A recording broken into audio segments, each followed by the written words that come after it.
good relationship. We disagreed on some things, but he was okay. I kind of felt sorry for him. Yeah. I gave him a little bit of money in this campaign. Did you? I gave everybody. Yeah. Like you right now? I was kind of stuck in the middle. I didn't know what to do, so I gave him a Now, Yeah. That's fine. it's pretty crowded. Yeah. That election cost you a little bit. Well, you know.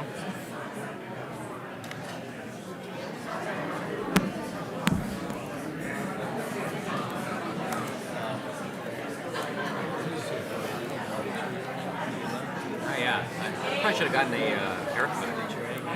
I'm going to defer this for my counsel. Oh my gosh. Okay. The official time is whenever they get us up and running. There you go.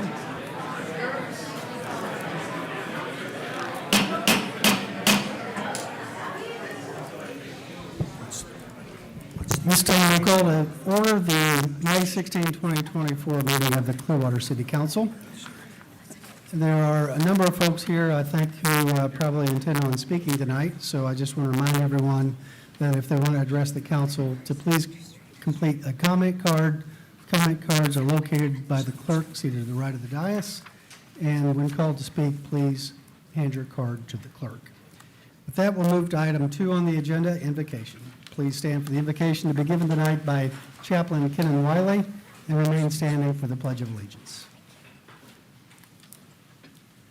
Join me as we pray.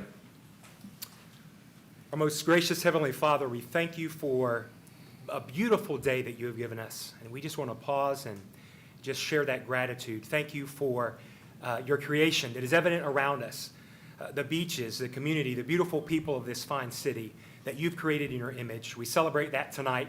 We ask tonight for those in leadership of our city that you would grant them wisdom beyond their years, give them the courage to make decisions that sometimes may be tough. Give them clarity tonight and give them focus as they do business on the behalf of citizens in our city. We thank you tonight for our first responders, for our emergency service personnel in our city. We ask, God, that you would continue to grant them safety, provide watch care over them and their families. We thank you for the input that they give our citizens in protecting life and property. We are so grateful for the calling that you've placed on their life. And finally tonight, God, we thank you for the freedoms that we have. We do not take them for granted. Thank you for the opportunity to gather in forums such as this, to express our opinions, our views, and we will not take that for granted. We thank you for that. And we ask these things in the most precious and holy name. That's the name of your Son, Jesus. Amen. Amen. Thank you, Chaplain Wiley. Please join me in the Pledge of Allegiance. I pledge allegiance to the flag of the United States of America and to the republic for which it stands, one nation, under God, indivisible, with liberty and justice for all.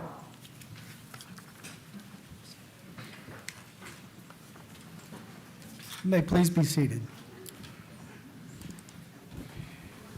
Tonight, we move to item 4 on the agenda. Tonight, we have some special recognitions and awards. Move to item 4.1 on the agenda, May Service Awards.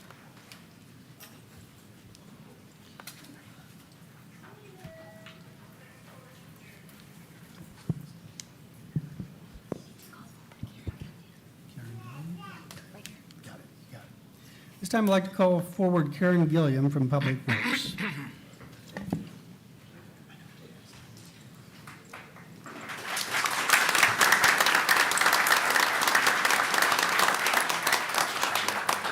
Tonight, we're presenting Karen with her 5-year Employee Appreciation Award. Thank you, Karen.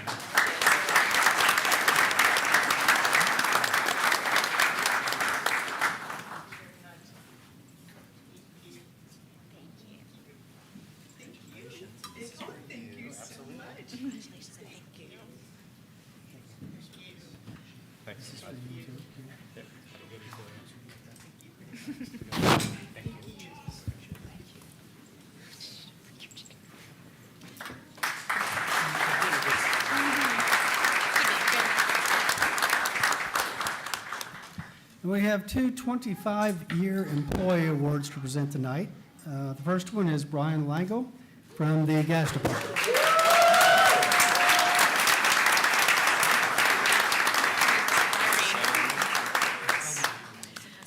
Brian Lingill started his career with the City of Clearwater on May 10th of 1999, working at Clearwater Gas System. Hired as the gas supply and technology engineer, Brian managed the natural and propane gas supply purchases for approximately 15,000 customers. Brian also supported the sales staff with key customer gas supply contracts and emerging appliance technologies. He also performed cost payback analysis for commercial customers converting from electric to gas. In 2009, Brian was promoted to Gas Operations Manager, where he oversaw the installation and maintenance of gas mains and service lines, engineering design and permitting, CNG fueling station operations, and Public Service Commission annual inspections. Brian was then promoted to Gas System Assistant Director in 2016, where he managed all operating and administrative sections of Clearwater Gas. He was also the project manager for the design and construction of the new gas complex at 777 Maple Street. The $28 million project consisted of a new administrative and operations building, along with 6 other supporting buildings in the complex. In July of 2022, Brian was appointed as interim director, and in April of 2023, he was permanently selected as the Gas System Executive Director, where he is responsible for the entire gas system, its customers, which have now grown to 32,000. Brian received his bachelor's degree in mechanical engineering from the University of South Florida in 1997. He's also a licensed professional engineer in Florida. In 2013, he was appointed to the Florida Building Commission by Governor Rick Scott and reappointed by Governor Ron DeSantis in 2023 for a 3rd term. Brian fills the natural gas seat on the commission and is responsible for updating the Florida Building Code every 3 years alongside 15 other commissioners. In addition, he currently serves as a board member on the Florida Gas Utility, Florida Natural Gas Association, and Southern Gas Association boards. Brian is an active in the Florida Engineering Society Pinellas chapter. Brian's commitment to superior public service and high-performing government are evident in all that he does for the gas department and our city. It's an honor to recognize Brian for his 25 years of dedicated service as he makes Clearwater thrive.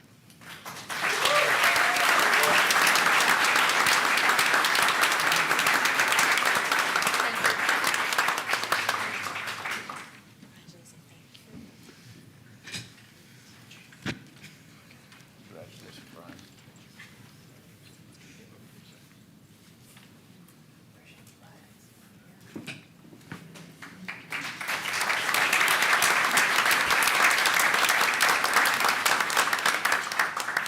This time, I'd like to call forward for her 25-year Employee Service Award, Melissa Jackson from Parks and Recreation.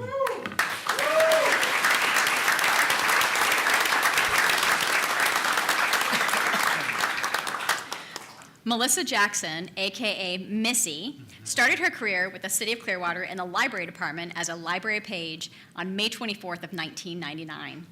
Missy was promoted to library assistant in just a few short months after being hired. Following her years at the library, Missy moved to the finance department as an accounting clerk until August of 2014. This was when the Parks and Rec department was lucky enough to have Missy join the Parks and Rec admin team. Missy is a valued member of the team and is always a consummate professional.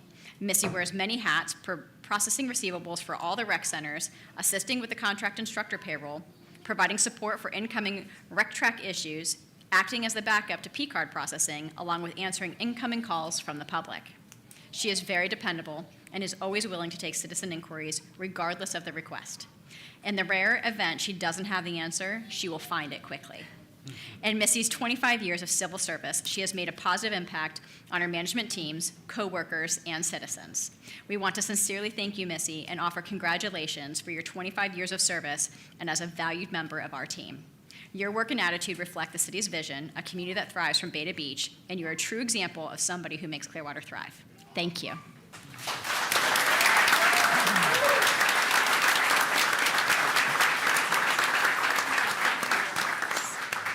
Watch your step.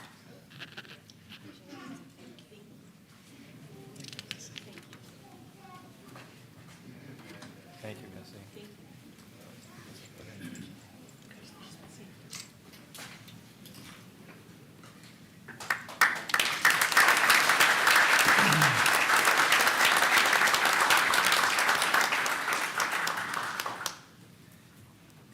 for her 30-year employee award. Call forward Lupita Newell from the Gas Department.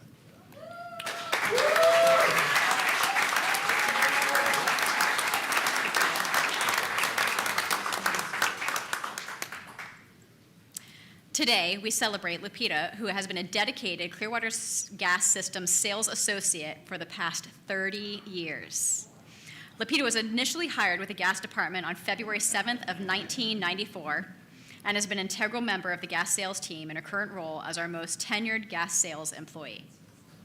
Her daily duties involve interacting with existing gas customers who are shopping for new residential and commercial gas appliances, such as water heaters, fire logs, boilers, gas grills, and pool and spa heaters. She's also the go-to team player that assists in other areas of the gas sales department when needed. Lupita has always been very loyal and a faithful employee, as evidenced by her long 30-year work history. In addition to her normal work duties, she also assists other departments and staff when needed as a City of Clearwater Spanish translator. The inside joke in her department is that whenever someone is searching for an older technical appliance user guides, one should contact Lupita because she would always assist with copies of the older documents. She has a massive archive file in her office. On weekends, her favorite pastime is gardening and growing fruit trees, especially her favorite mangoes, and spending her time with her family. It's very true that Lupita's quiet demeanor lends itself to that of an exemplary employee who has a heart of gold for helping others. In the words of Mother Teresa, not all of us can do great things, but we can do small things with great love.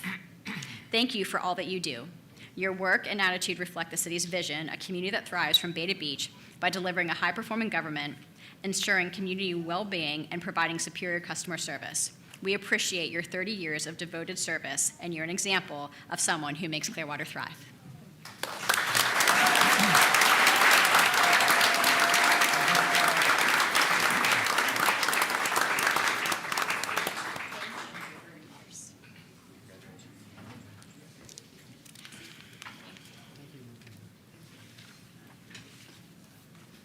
Congratulations, Lupita.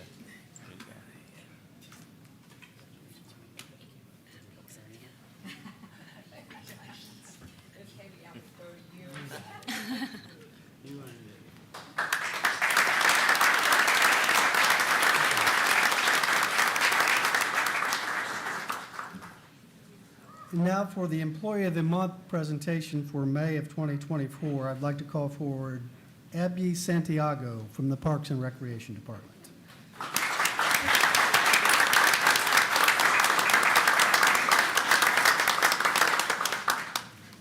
On a recent afternoon, one of our employees fell and seriously hurt himself.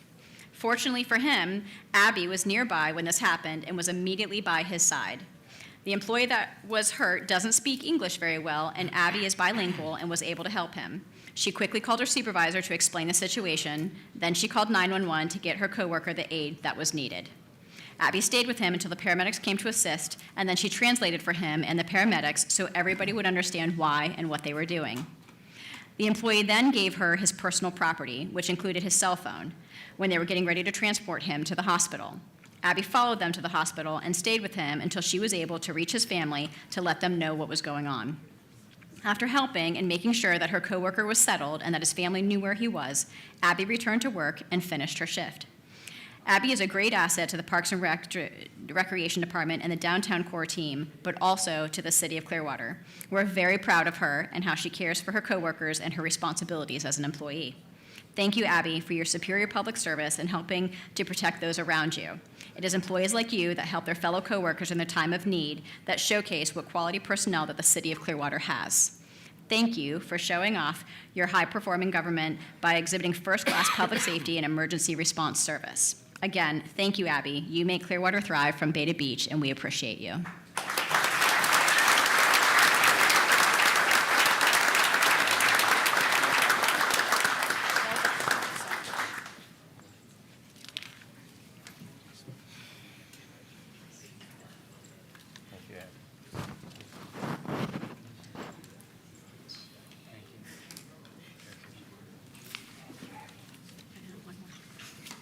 Thank you, Abby.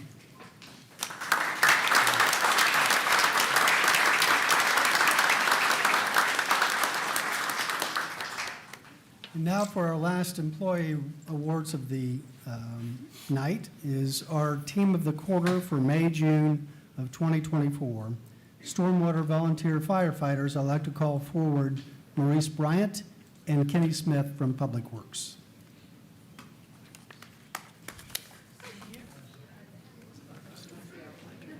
Yeah. Well, I'll go ahead and read the write-up because they deserve the recognition for it, and we'll make sure to pass on their accolades. Recently, a structure fire broke out at an apartment building in Clearwater at around 11 a.m. Luckily, Maurice and Kenny, both from Stormwater Division of Public Works, were in the area and saw smoke coming from the building. They immediately called in the fire to 911 and then proceeded to enter the building and alert the occupants of the fire. They knocked on multiple doors to alert the occupants of the fire and assisted many of those residents out of the building. There were some occupants who initially refused to leave, but Maurice and Kenny did an amazing job in convincing them of the danger that they were in. In the words of our fire department, we just wanted to recognize these two employees who went above and beyond to serve the citizens of Clearwater while placing their own well-being in jeopardy. It's public servants like Maurice and Kenny that make our community special and help keep Clearwater bright and beautiful from bay to beach. The team exemplified superior public service with their swift action in helping citizens in need. Maurice and Kenny proved what a high-performing government looks like by helping to foster safe communities, and for that, we want to say thank you. They made Clearwater thrive.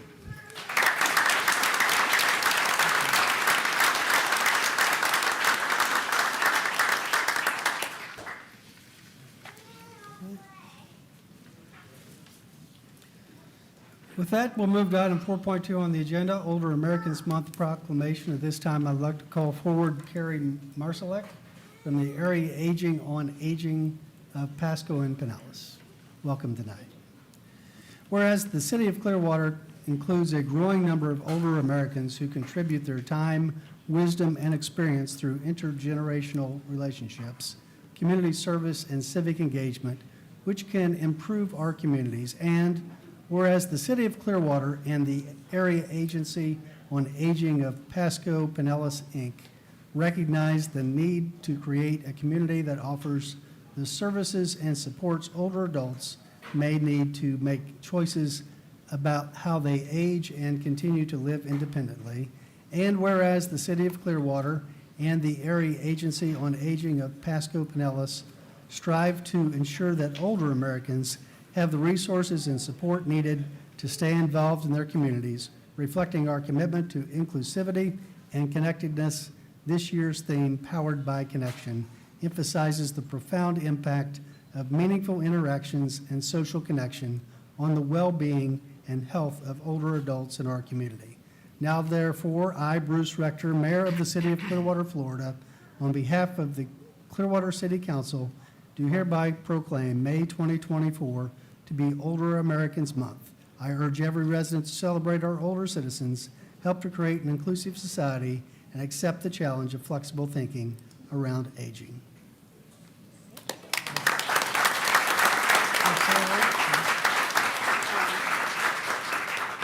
Thank you so much. I spoke from this podium for multiple times over my 17-year career with the city. I was honored to serve the seniors of Clearwater over those 17 years, and I still serve them today in my new role with the Area Agency on Aging. Thank you for reading the proclamation. Seniors are such a vital part of our community, and it's a number and percentage that's only growing. And we hope that they have a very high quality of life, and that's what our agency is dedicated to. And I know that's what the city is dedicated to for all residents. So thank you so much.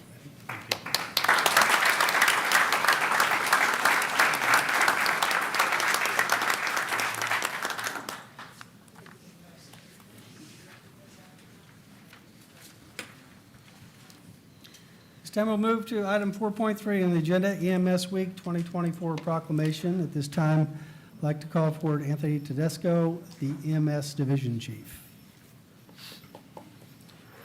Whereas the 2024 EMS Week theme, which is particularly meaningful now, is honoring our past, forging our future, serves to remind people that every day emergency medical teams are faced with so many new challenges in their lives, and yet they still rise above them and continue to respond, support, and care for the needs of our communities. And whereas rapid access to quality emergency medical care dramatically improves the survival and recovery rate of those who experience sudden illness or injury, and whereas emergency medical services teams are ready to provide life-saving care to those in need 24 hours a day, 7 days a week, and whereas the emergency medical services system consists of emergency physicians, emergency nurses, emergency medical technicians, paramedics, firefighters, educators, administrators, and others, and whereas the members of emergency medical services teams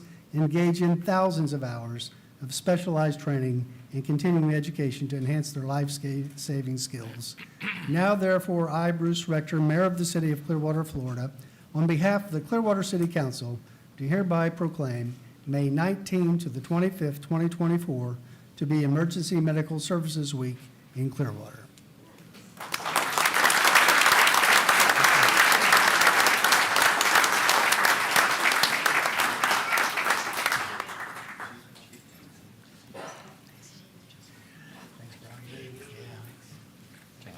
Thanks. Congratulations, Chief.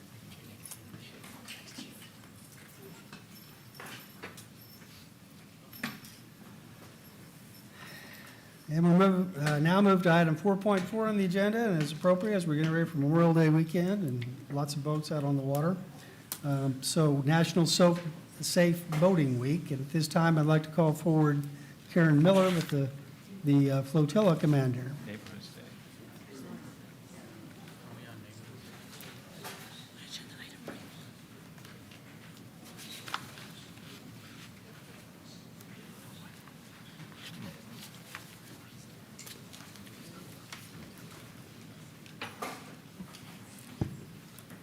Whereas May 18th through the 24th is National Safe Boating Week, and whereas boating is one of the largest recreational activities for residents of this community, and whereas the protection of life, limb, boats, and marine property are the legal and moral responsibilities of every boater, and whereas the City of Clearwater encourages all boaters and boating organizations to consider this an occasion to renew their determination to use courtesy and common sense afloat at all times, and whereas to this end, all boaters are asked to continue the spirit of Safe Boating Week throughout the year.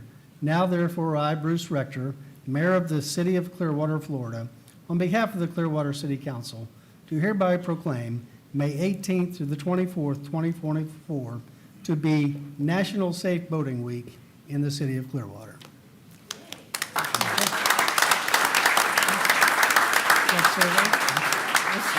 Mayor Rector, thank you very much. In honor of National Safe Boating Week, we request that you will accept this book, which is Guardian of Guadalcanal, which is the Medal of Honor winner for World War II. And we dedicated it, Mayor Rector, in recognition of your dedication to promoting safe boating practices and ensuring a fun and enjoyable time on the beautiful waters of Clearwater, Florida. May this book serve as a resource for continued education and safe adventures on the high seas. Coast Guard Auxiliary Flotilla 11-1, Clearwater. Thank you, sir. Thank you.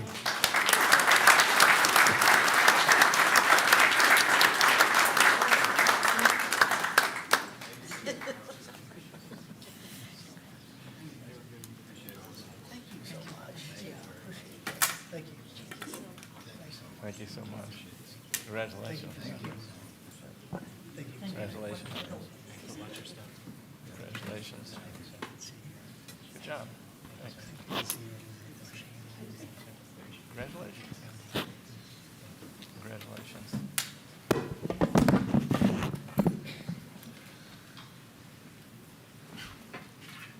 This time we'll move to item 4.5 on the agenda, Neighborhood Day Awards. I'd like to call forward Samantha Millay, Neighborhood Services Manager.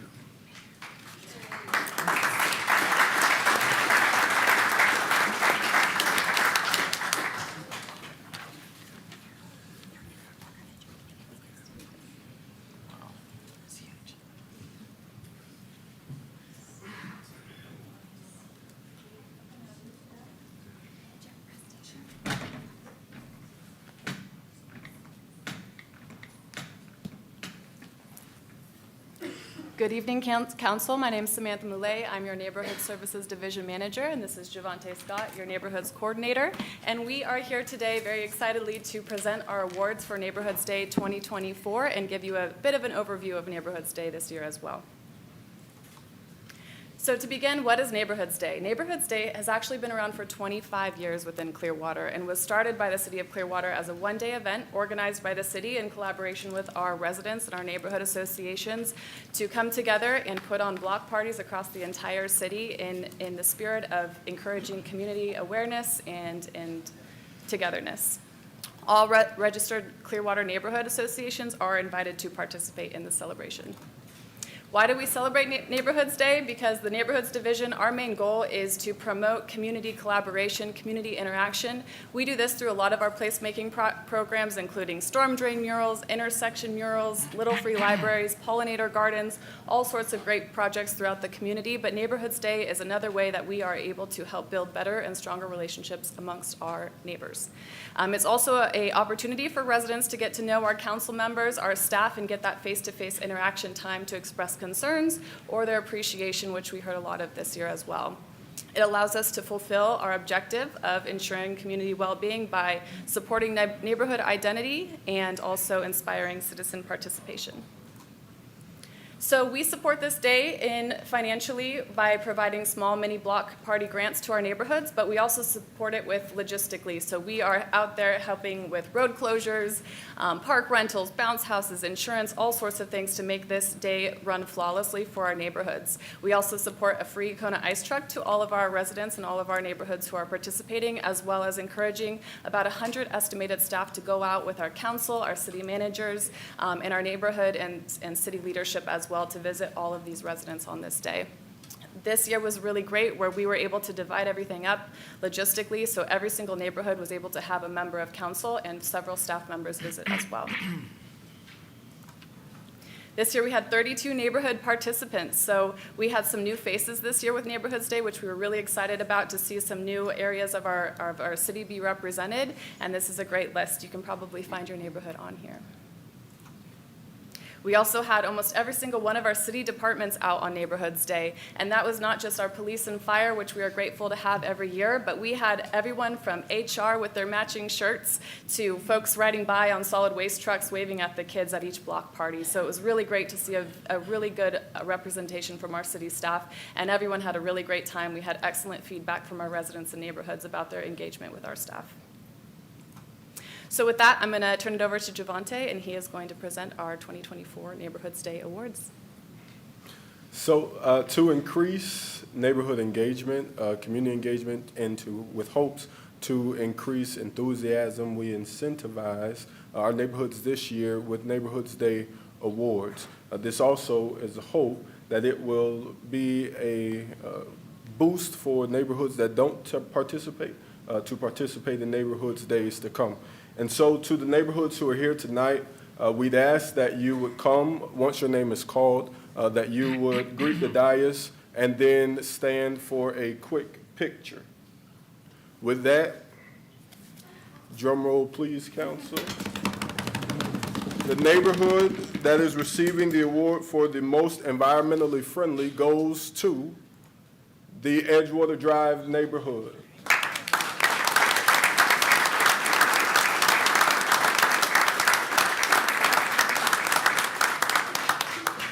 You'll also be able to see on the PowerPoint that Edgewater had a butterfly garden presented at their Neighborhoods Day this year. They had a rain barrel as well as their neighborhood stylish, sustainable, reusable shopping bags. Hey, congratulations. Congratulations. Congratulations. Good job. Well done. Good job. Good job. I think they want to say Congratulations. Congratulations. Congratulations. Good job. Good job. Thanks. Watch your step there on your way.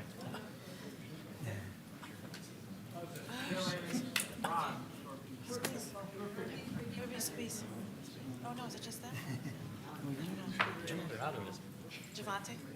Want us to squeeze in or no? That's fine. The neighborhood that is receiving the award this year for the most unique food item goes to, the neighborhood that receives the award for the most neighborhood kid-friendly goes to the Eagle Estates neighborhood. But they are not here tonight to receive their award. But as you can see, they had tables, they had a miniature, or they created their own pickleball game.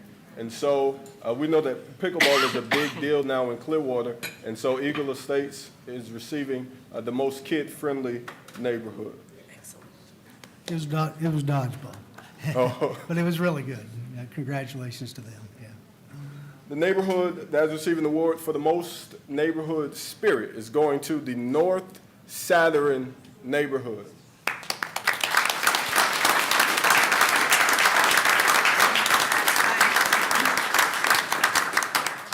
As you can see, the North Saturn neighborhood dazzled our council and staff members with dance and song, and we thank them for showing off their neighborhood spirit as well.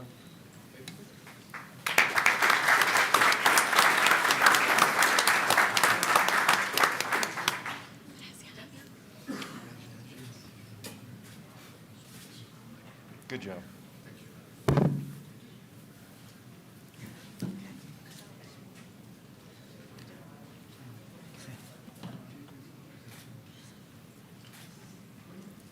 The best overall neighborhood with the best food is going to the old Clearwater Bay neighborhood.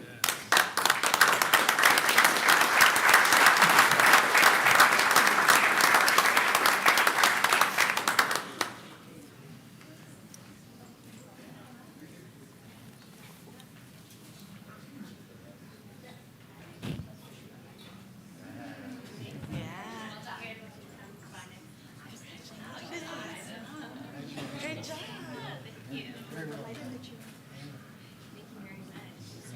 Good job. I hope to be there next year. No, because I was there and it was wonderful. Congratulations. Nice to see you again.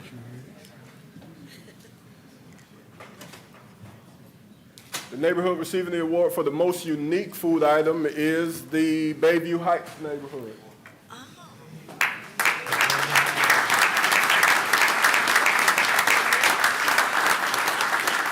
As you can see on the screen, the Bayview Heights neighborhood got creative this year.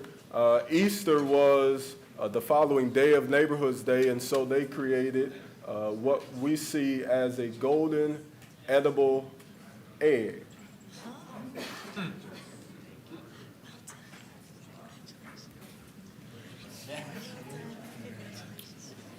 Well done.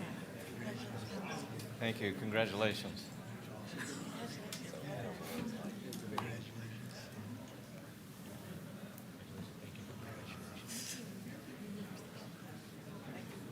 Congratulations. Congratulations. Congratulations. Congratulations.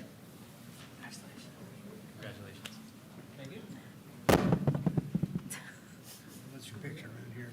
Turn.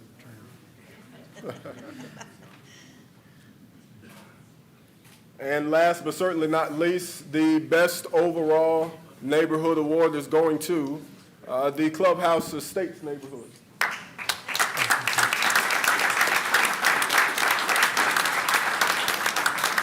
This award is being presented to the Clubhouse Estates neighborhood because every year they have what seems to be the biggest neighborhood day. They invite all city staff, council members, fire, PD out, as well as their family to participate in this day. They also cook breakfast. Best pancakes, fluffy. they're the Some early would say the best pancakes in early Clearwater birds. come Yeah. from the Clubhouse Estates neighborhood. Be careful. No surprise. Well done. No surprise. Uh-oh. That's right, that's right. Congratulations. Congratulations. I got to get up real early to come see you guys. Yeah. Really? Thank you very much. Congrats. Let's get your picture, sir. Slide over there by the mayor. Slide down the road. Over here. Over here. I'll edit it.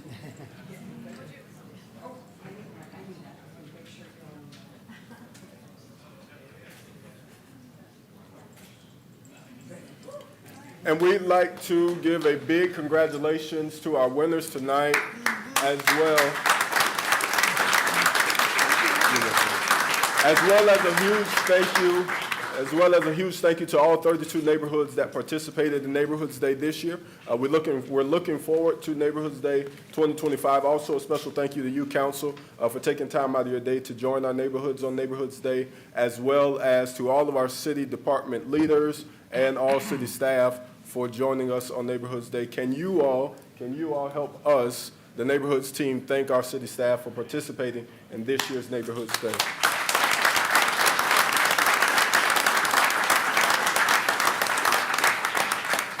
With that, are there any questions from you, Council?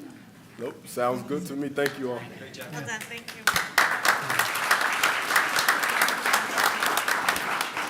Well, I do want to congratulate our team, Samantha and Javante and the entire team. It was really a fantastic, and we heard the council talk about this primary, a fantastic Neighborhoods Day. So many communities and neighbors getting together and talking with neighbors, and that's really important to the success of our city. And talking with our city staff. I know many of the neighborhoods enjoyed having the opportunity to speak with our city employees that were canvassing the city too. So congratulations, and great to celebrate a great Neighborhoods Day again here tonight. With that, we'll move to item 5.1 on the agenda, approval of the minutes. Make a motion to approve the minutes. Second. Moved and seconded that we approve the minutes of the April 29, 2024 City Council meeting. All those in favor? Aye. Opposed? Unanimous. Now move to item 6, the consent agenda. Any items to be removed from the consent agenda tonight? I have not received any. Okay. Okay, move to approve agenda items 6.1 through 6.15. Second. All those in favor? Aye. Opposed? Unanimous.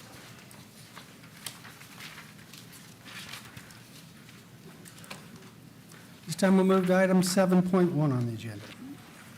Approve amendments to the Community Development Code to provide for accessory dwelling units in certain residential zoning districts, to provide additional standards for car washes, to establish standards for solar energy systems and density bonuses for the use of gray water systems, to update mechanical screening requirements, to remove outdated requirements related to concurrency, to update standards for traffic impact studies, to require a notice of application for level 2 cases prior to the Development Review Committee meeting, and various other formatting and editorial clarifications, and pass ordinance 9758-24 on first reading. Thank you. Good evening, Colorado Brotherton Planning and Development. So this proposed ordinance in front of you today is amendments to our Community Development Code.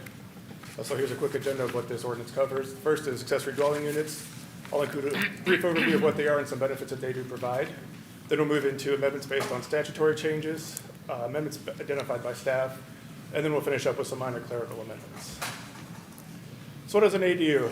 Their accessory dwelling unit is really just a secondary dwelling that exists within or on the same lot as a single-family home. And in the illustration, you can see the numerous ways that an accessory dwelling unit can be achieved. So what are some benefits of ADUs? The first is the increase of missing middle housing. Missing middle housing is really the housing that exists in between typical single-family housing and our larger multifamily housing, such as apartments or condos. ADUs can also assist with aging in place, or those households that have multi-generational habitants within. And ADUs can also help with the naturally occurring affordable housing within the city. And then it also provides additional income generation for the property owners. So within this ordinance, we are proposing to establish accessory dwelling units as a permitted use in the low-density residential, low-medium-density residential, and medium-density residential districts. Within this, we're also looking to reestablish in downtown, as that was inadvertently removed from a prior ordinance. And also, accessory dwelling units exist currently in the commercial, office, tourist, institutional, and industrial research and technology districts. So along with establishing accessory dwelling units as a permitted use, we're also establishing the development standards. For setbacks, detached ADUs can have flexibility in side and rear setbacks, and that would depend on the zoning district for which it's located. Attached ADUs would have to comply with the setbacks for the principal house or the primary house. The same kind of goes with the height. Detached accessory dwelling units can be no taller than the primary house. So if you have a ranch house, you'd be no taller than the height of that ranch house. Attached accessory dwelling units could follow the height of the primary house which they're attached to. For parking, this ordinance proposes one off-street parking space. However, there is the ability to flex down to 0 off-street parking spaces, provided that there is adequate space on the right-of-way, and that would be determined by our city engineer. We're also proposing to have a maximum size of 750 square feet, or 50% of the gross floor area of the primary house.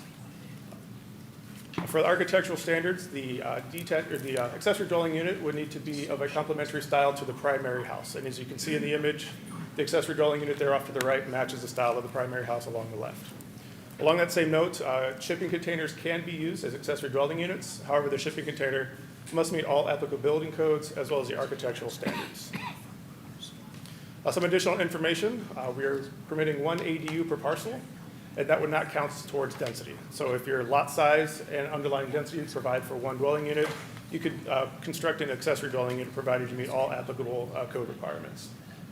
This ordinance is proposing to be a level 1 approval, so staff level approval at the Development Review Committee. And short-term rentals would be prohibited for accessory dwelling units. And this is consistent with how we treat residential uses within residential zoning districts. One thing you'll notice is that after discussion on Monday and direction from the council, we did remove the owner occupancy requirement. So that is no longer a part of this ordinance. Additionally, in the motion to amend that you received and that is in front of you, we did go through and add some additional standards to the downtown district. During review, after the motion to amend on Monday, we went through and we noticed that residential standards within the downtown district are missing, so we included those in this motion to amend. On to the legislative changes. The first one is the creation of density bonuses for gray water systems.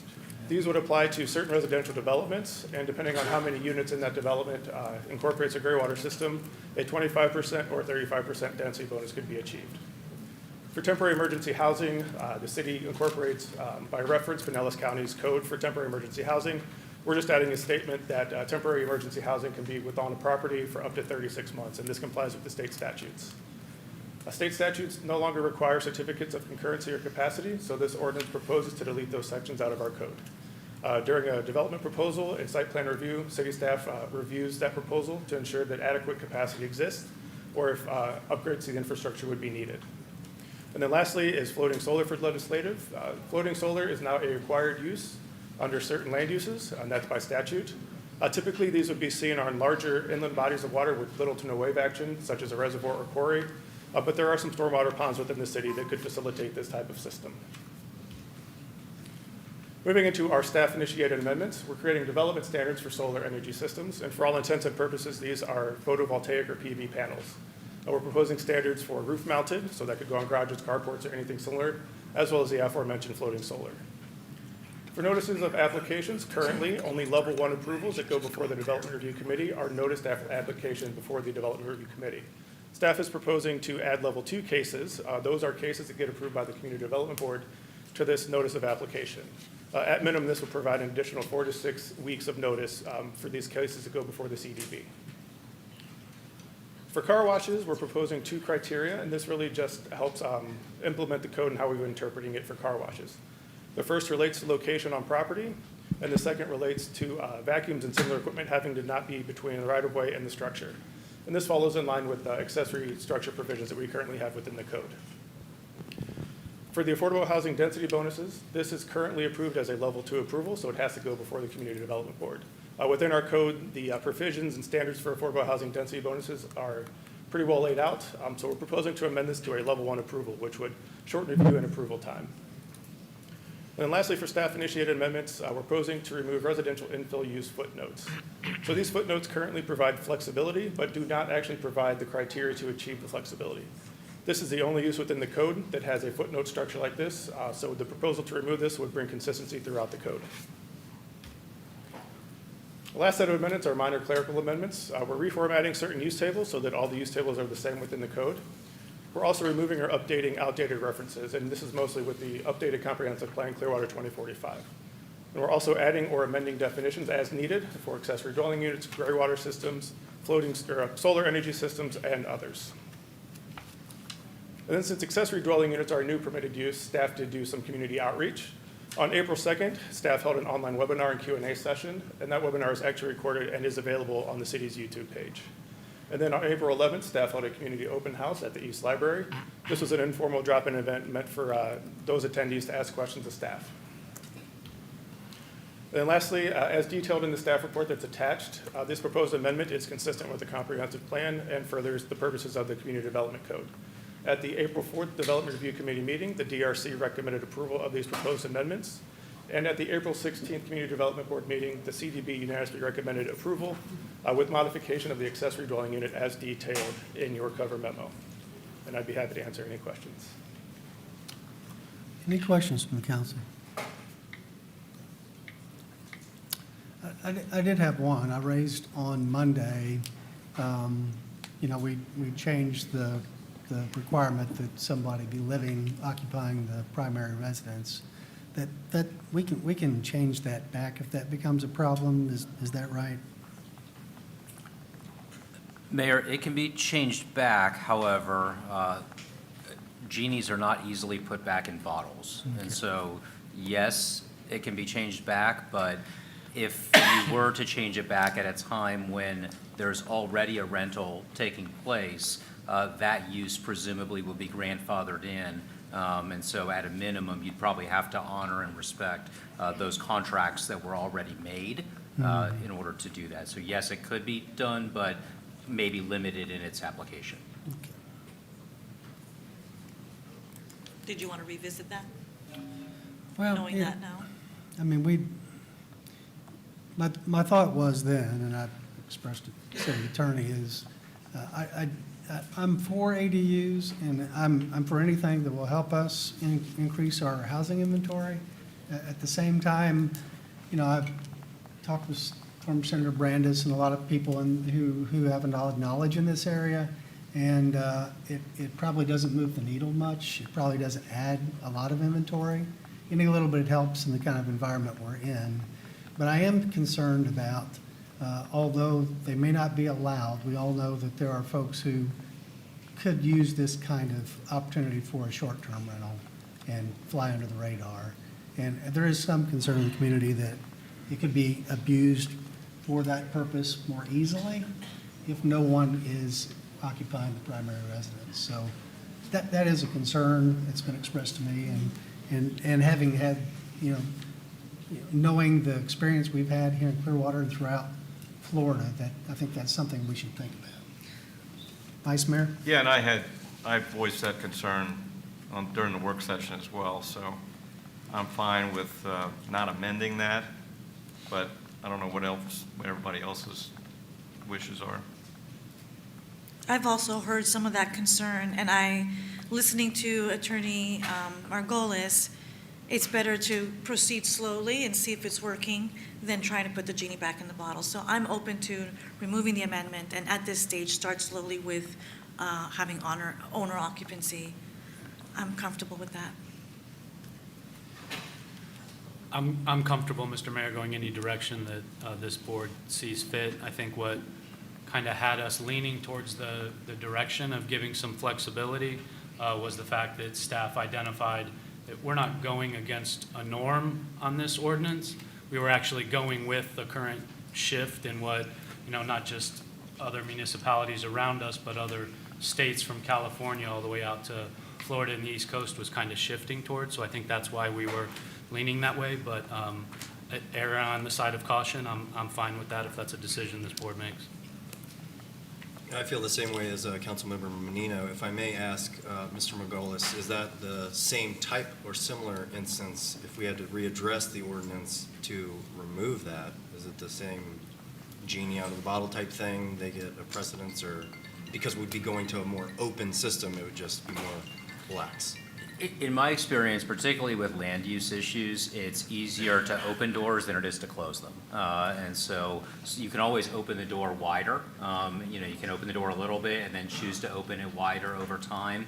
But once that door is open, it can be challenging to close it again. I mean, in theory, you know, certainly the council could revisit the issue if you choose to make it not owner occupied or not make that a requirement and choose to impose that requirement later.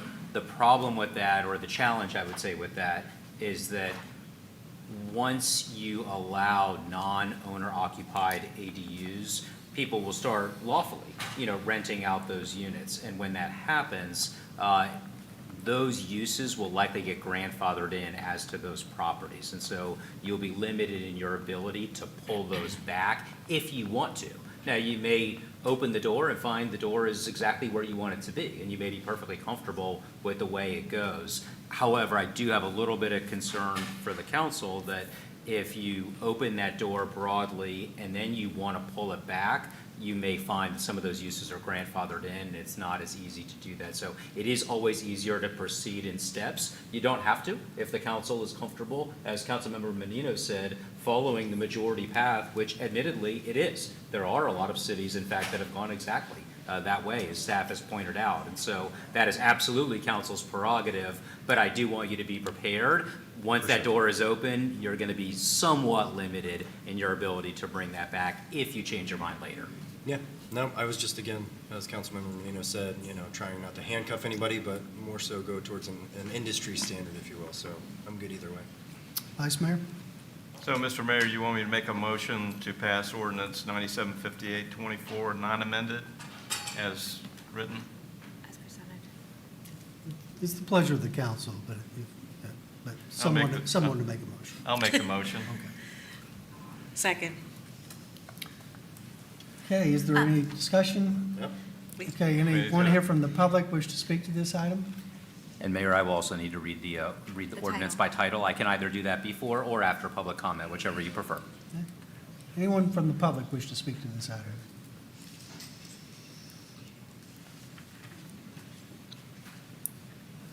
My name is Charlie Uslander, Uslander. I'm a local developer, and I've been following the whole ADU matter very closely because it is, in my mind, a very good solution to our housing crisis, especially with respect to affordable. It will add units into the inventory, supply and demand will kick in, and we'll have what we need. I think the owner occupancy thing is somehow conflated as a problem related to short-term, because there's nothing really statistically that would tie the two together. Short-term is handled by compliance, and that can happen in any type of dwelling. Thousands of condos are rented here in Clearwater every year. They might be short-term, they might not be. We don't know what the compliance issues are with those. So I would highly encourage you to rethink this and actually follow the progressive course of allowing people who are not owner occupants to build these, see where we go with it. I think it's going to be phenomenal. And there's a lot of time that elapses before you even get something like this built, rented, et cetera. So there would be time to rethink it. I don't buy the genie in the bottle thing so much because I think that, first of all, there won't be that many of them that it's going to impact the situation, and I think the advantages far outweigh the disadvantages. So thank you for listening.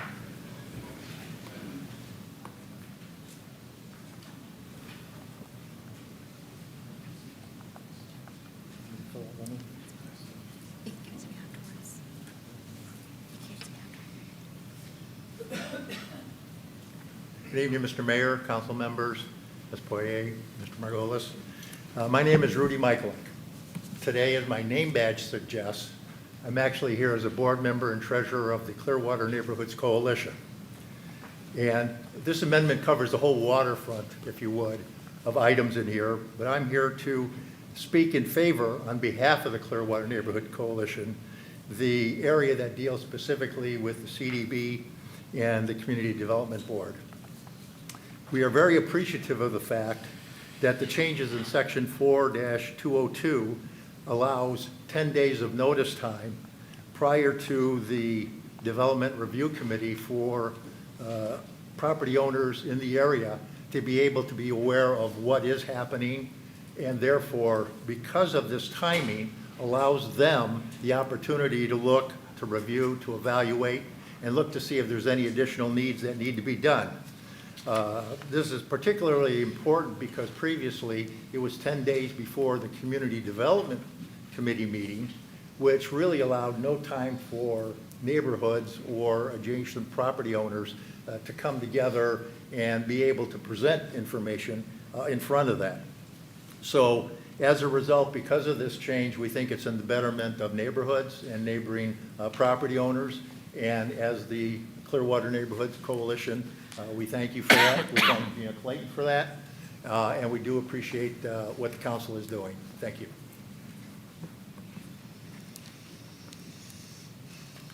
Is there anyone else here from the public desire to speak to this agenda item? Seeing none, any further discussion among the council? If I may, Mayor. So ordinance number 9758-24, an ordinance of the City of Clearwater, Florida, making amendments to the Community Development Code by amending Article 2 Zoning Districts Division 1, Low Density Residential District LDR, Division 2, Low Medium Density Residential District LMDR, Division 3, Medium Density Residential District MDR, Division 4, Medium High Density Residential District MDHR, Division 5, High Density Residential District HDR, Division 7, Commercial District C, Division 8, Tourist District T, Division 10, Office District O, Division 11, U.S. District 19, Division 12, Institutional District I, and Division 13, Industrial Research and Technology District IRT. By amending Article 3, Development Standards, Division 1, Access Management Standards, Division 2, Accessory Use Structures, Division 8, Fences and Walls, Division 9, General Applicability Standards, Division 12, Landscaping and Tree Protection, Division 14, Parking and Loading, Division 18, Signs, and Division 21, Temporary Uses. By amending Article 4, Development Review and Other Procedures, Division 2, General Procedures, Division 8, Traffic Impact Study, and Division 9, Concurrency and Mobility Management. By amending Article 8, Definitions and Rules of Construction, Section 8-102, Definitions, by amending Appendix B, US 19 Zoning District and Development Standards, Division 3, Sub-District Standards, by amending Appendix C, Downtown District and Development Standards, Division 2, Regulating Plan, Division 3, Character of District Standards, Division 6, Building Design Standards, and Division 8, Flexibility, certifying consistency with the city's comprehensive plan and proper advertising, providing for severability, and providing an effective date.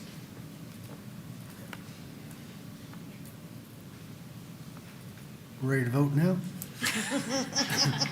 That's all I've got. Although, Mr. Mayor, if you Mr. Mayor. Yeah, just for a quick second, I don't want our discussion regarding owner-occupied ADUs to overshadow the great opportunity that I think we're presenting with the ADUs for the community. And I think the flexibility of allowing this in our community for some of our families that can't afford to put our elderly parents or relatives that can't afford that, this is an option for them, and it's an opportunity. And what we're just tiptoeing around changes nothing in the fact of the direction that we're going. So I commend staff and the council for going in that direction and supporting it. And I'm fine going slowly with mandatory owner-occupied on it. So I'll vote with you. Oh, absolutely. We need to do everything we can to be creative. It's, housing's a very challenging issue, not just for Clearwater, but for communities all across the country, definitely Florida. And so this, every little bit helps, and this is certainly a step in the right direction. So with that, All those in favor? Aye. Opposed? Unanimous. Have we moved to item 7.2 on the agenda? Approve the annexation initial future land use map designation of residential low RL and preservation P and initial zoning atlas designations of low density residential LDR and preservation P districts for 1239 Brookside Drive, together with the abutting right-of-way of Beverly Circle North, and pass ordinances 9759-24, 9760-24, and 9761-24 on first reading. Thank you. Good evening, Colorado Brotherton Planning and Development. So this case is the execution of an agreement to annex, or ATA, that was signed in January of 2023 at the request of the current property owner. The execution of this ATA will result in the annexation of a 0.255 acre property consisting of one parcel of land occupied by a recently completed detached dwelling. The Development Review Committee is also proposing that the 0.08 acres of abutting Beverly Circle North right-of-way that's not currently within the city also be annexed. And the property currently receives water, sanitary sewer, and solid waste service from the city, and that will continue upon annexation. I'd be happy to answer any questions. Any questions from the council? Okay. Anyone here from the public desire to speak with regard to item 7.2? Seeing none, is there a motion? Mr. Mayor, I move to approve agenda item 7.2. One second. We've got ordinance titles. Oh, you got to read it. Yeah. Which I would normally be happy to read, however, my interwebs are not And cooperating at the moment. I'm having the same issue.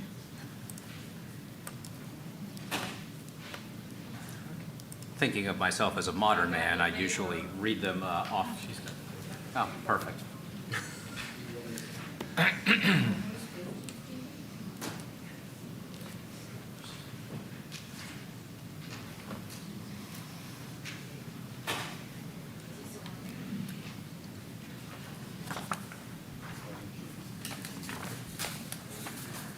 Perhaps bringing paper to council meetings is a lost art. As a lawyer, I should be better prepared.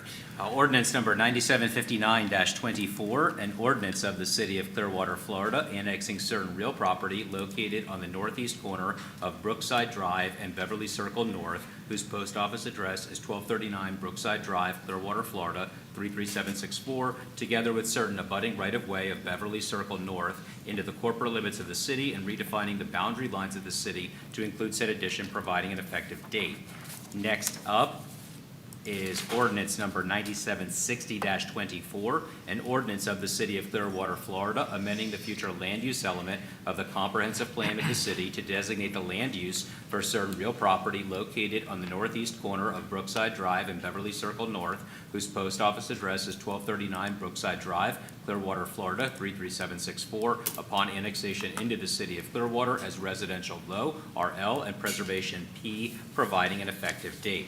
Finally, we have ordinance number 9761-24, an ordinance of the City of Clearwater, Florida, amending the zoning atlas of the city by zoning certain real property located on the northeast corner of Brookside Drive and Beverly Circle North, whose post office address is 1239 Brookside Drive, Clearwater, Florida, 33764, upon annexation into the City of Clearwater as low-density residential, LDR, and preservation P, providing an effective date.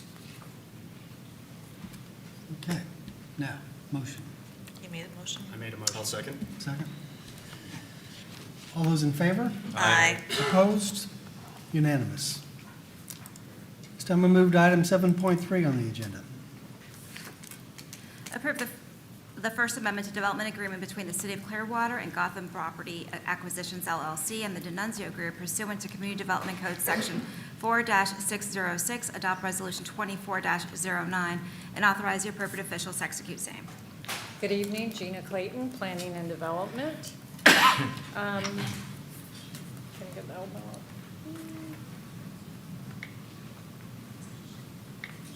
I don't want to get ahead of my clicks.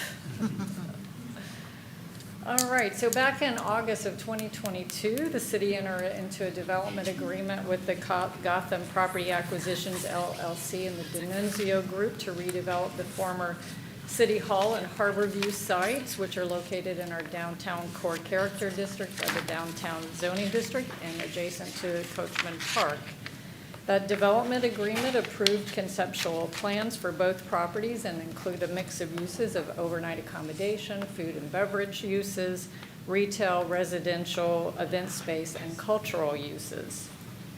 The Harborview site is not being impacted by this proposed amendment to the development agreement, but I thought I'd put a slide up there for you to remember what a great project this is and note that the CDB has reviewed and approved the site plan application, and the developer probably intends to submit for their building permits by October. But due to changes in the market that have taken place since this agreement was adopted and the funding gaps that came about because of that, the city entered into some discussions with the Gotham about the possibility of a redesign of this project.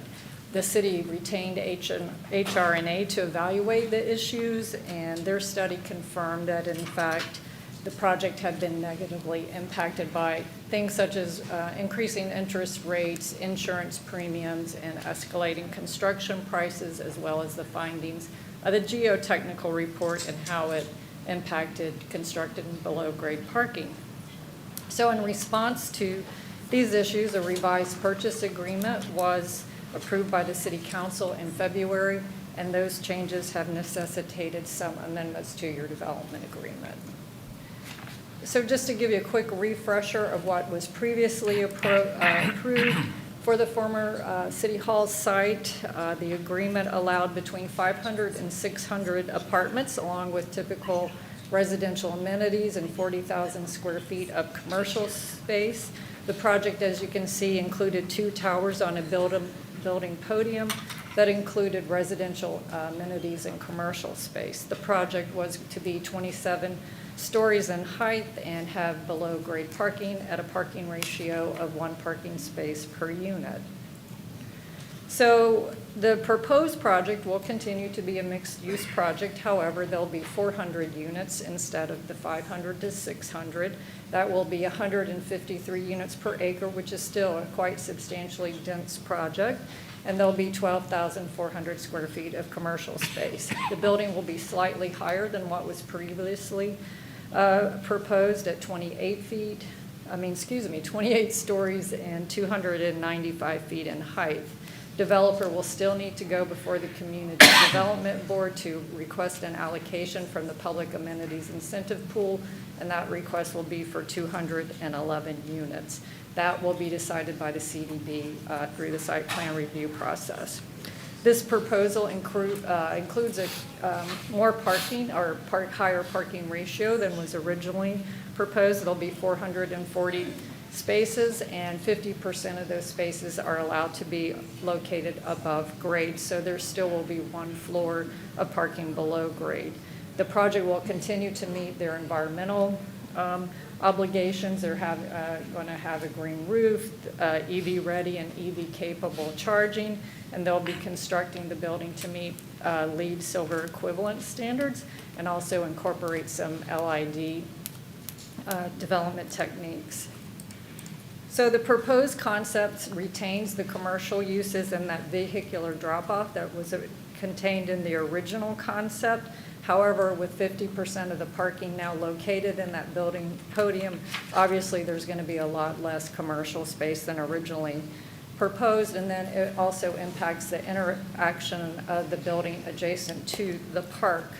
The public linear park that you can see here on the screen that takes you from Osceola down to Coachman Park will still remain. There'll just be a little less commercial space than originally intended. As you can see, the proposal maintains the modern coastal design that previously was used. The building looks a little bit different, but it's still in that same theme. A lot of glass, stucco, and aluminum is being used. As you can see, there's 1 tower, a big difference. What that does is provide a bigger view corridor. It separates the tower more from water's edge, and it also meets the same general alignment that you find in Oak Cove to the south.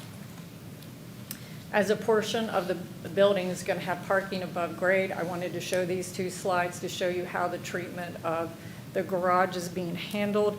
We worked together with the development team to get some improvements from the last time you saw this, and I think they've done a really good job mitigating the impacts. The parking is really well screened, and the design, it looks very seamless with the rest of the building. So that covers what the development is going to look like, and we'll just quickly go over the 12 amendments that are being proposed in the agreement. I'm not going to hit all of them. I think these are the most important ones. Obviously, we're adopting new concept plans, and those are included. Also, the agreement is to reflect the revised purchase price of $3.45 million, which is more in line with the appraised value of what the project is intended to be. One thing I realized I left off this screen, though, is that there's a change in the closing date from December of this year to March 1st of 2026. The amendment also extends the substantial completion date from March 1st, 2026 now to December 28th. And there's a new provision that I think is important to point out, that the developer has to provide liquidated damages to the city of $1 million if they do not substantially complete the project by December 31st of 2028. Couple other things to point out. These amendments remove the requirement for the pedestrian bridge. We also have some incentives that are built in for completing the project and completing it within a certain time. And then also there's been an increase in the allowance of possible extensions to the project. However, if the developer chooses to exercise those, there is some payment to the city in exchange for those extensions. So this project is going to provide a significant increase in residential units in downtown, and obviously with this increase in units and residents and the addition of this publicly accessible space that's provided in the project, we're really going to have that active edge adjacent to Coachman Park and help us meet our redevelopment goals. The amendment is consistent with the comprehensive plan and the city's downtown plan, as well as our code. I do want to point out that at the CDB meeting on April 16th, a revision was made to further clarify that the 50% limitation on parking being above ground only applies to the City Hall project and not the Harborview site. And the board unanimously recommended approval, so we've already incorporated that into the agreement. And with that, I'll stop. I'll be happy to answer any questions that you have. Any questions from the council? Does anyone here from the public wish to speak with regard to item 7.3?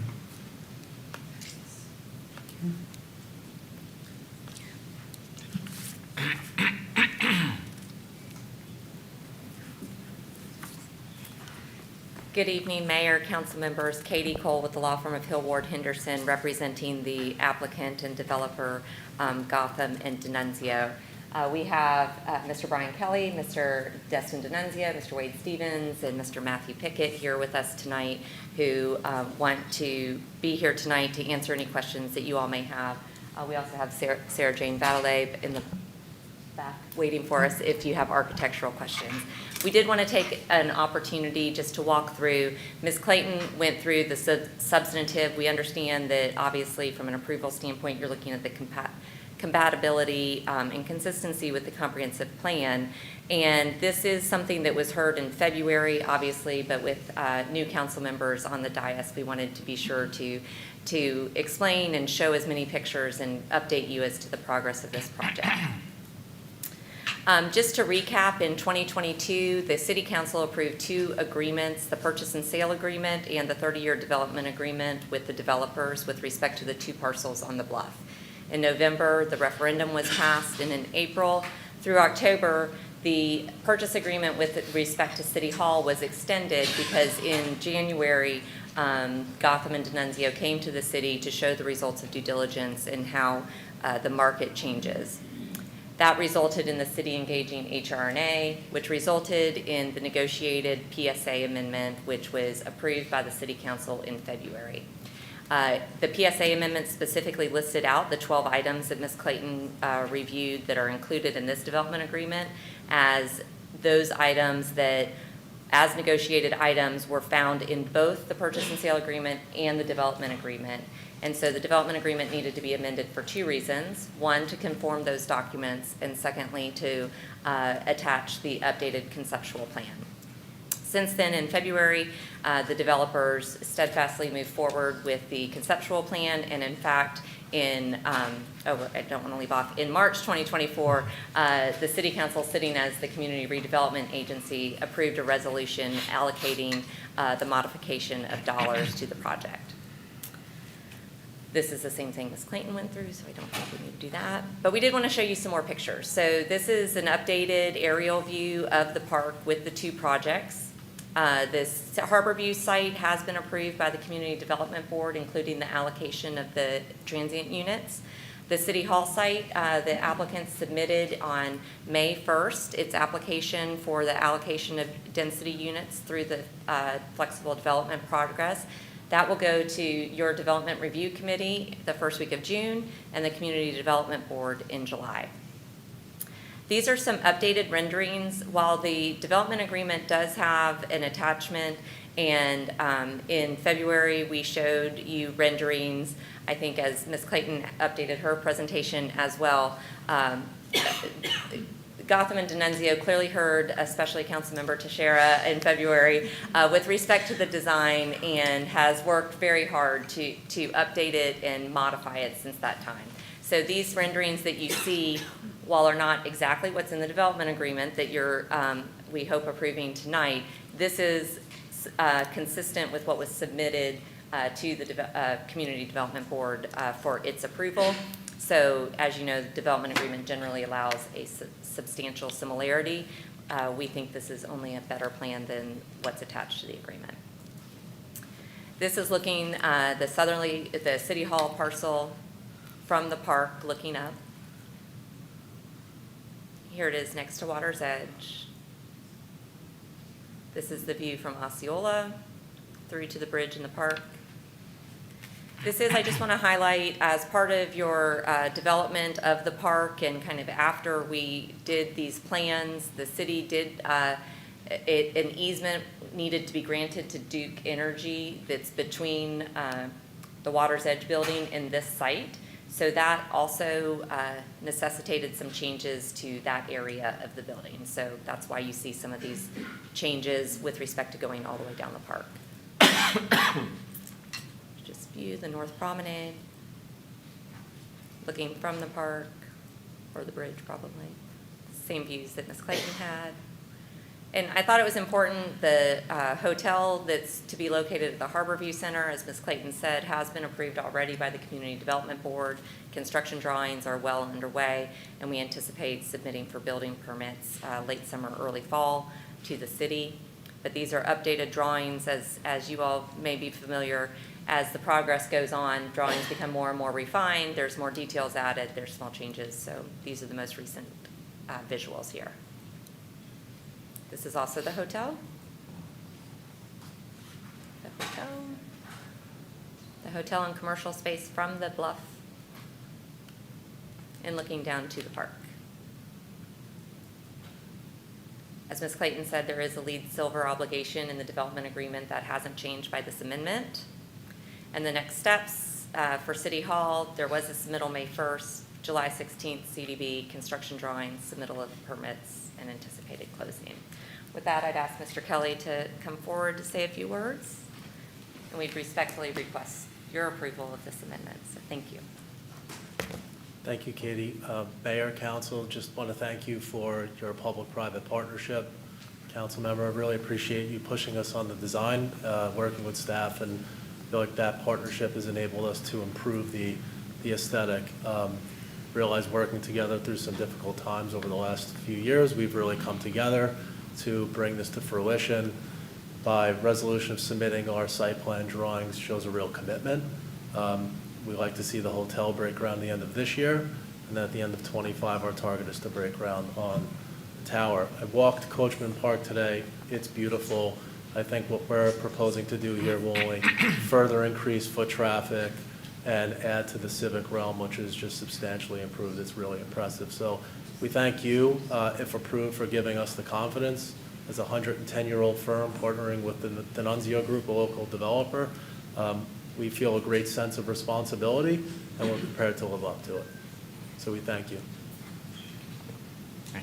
Please let us know if you have any questions.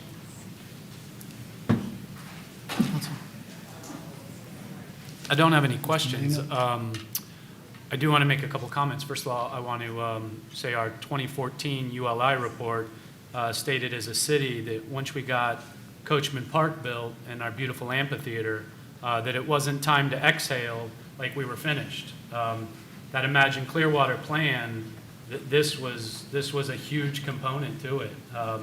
And the huge opportunity of truly putting feet in the streets, which is missing, because right now we're kind of just a destination. People come and go, and we need people to stay there, to live, to stay for weeks at a time, and visit our restaurants and our shops and stuff. So on behalf of our city, I'm sure you've been thanked, and I know our board appreciates your group in believing in us as a city and taking a chance, because you truly are. And we've been asking for somebody, some developer for years now to see the beauty that we see in that palette down there. And I greatly appreciate you picking us and calling it home. And I look forward to what this project is going to become for our city, our residents, as well as our visitors.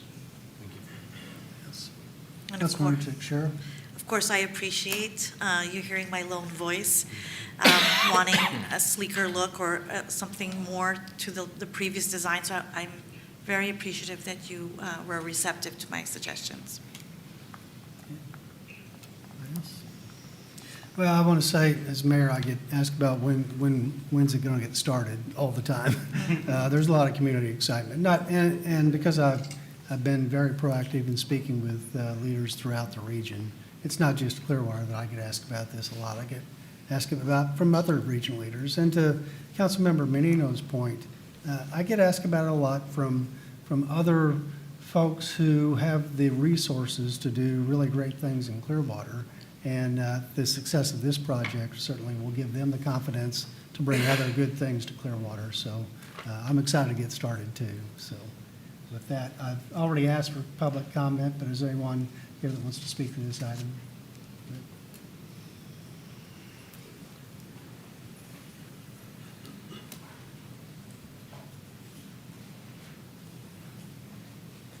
Marita Lynch, thank you. When this was sold, when we voted to make this public property, we authorized the sale of it. The understanding was that this would, in essence, be for the greater public good, that it would entice business downtown. I think what I heard in this presentation is that with reduction from 2 towers to 1 tower, that would reduce the retail presence.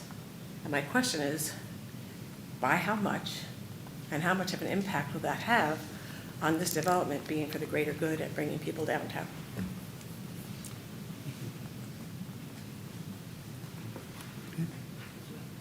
Sure. Yeah. I'm happy to answer that. The retail on the hotel site hasn't been modified at all, that maximum amount of retail. On the City Hall site, at the time of the development agreement, in an abundance of caution, the architects and the developer included potential, what was identified as commercial space, both on the roof, on the second floor, and on the ground floor, because their building had not yet been programmed, and so that space has now been programmed. Some of it is residential amenity space, some commercial space.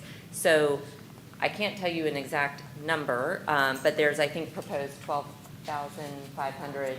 We have not materially changed Yeah. retail at the ground floor. On the ground floor plan has not changed materially. The reduction in retail is significantly from the rooftop in the second story that was a question mark before.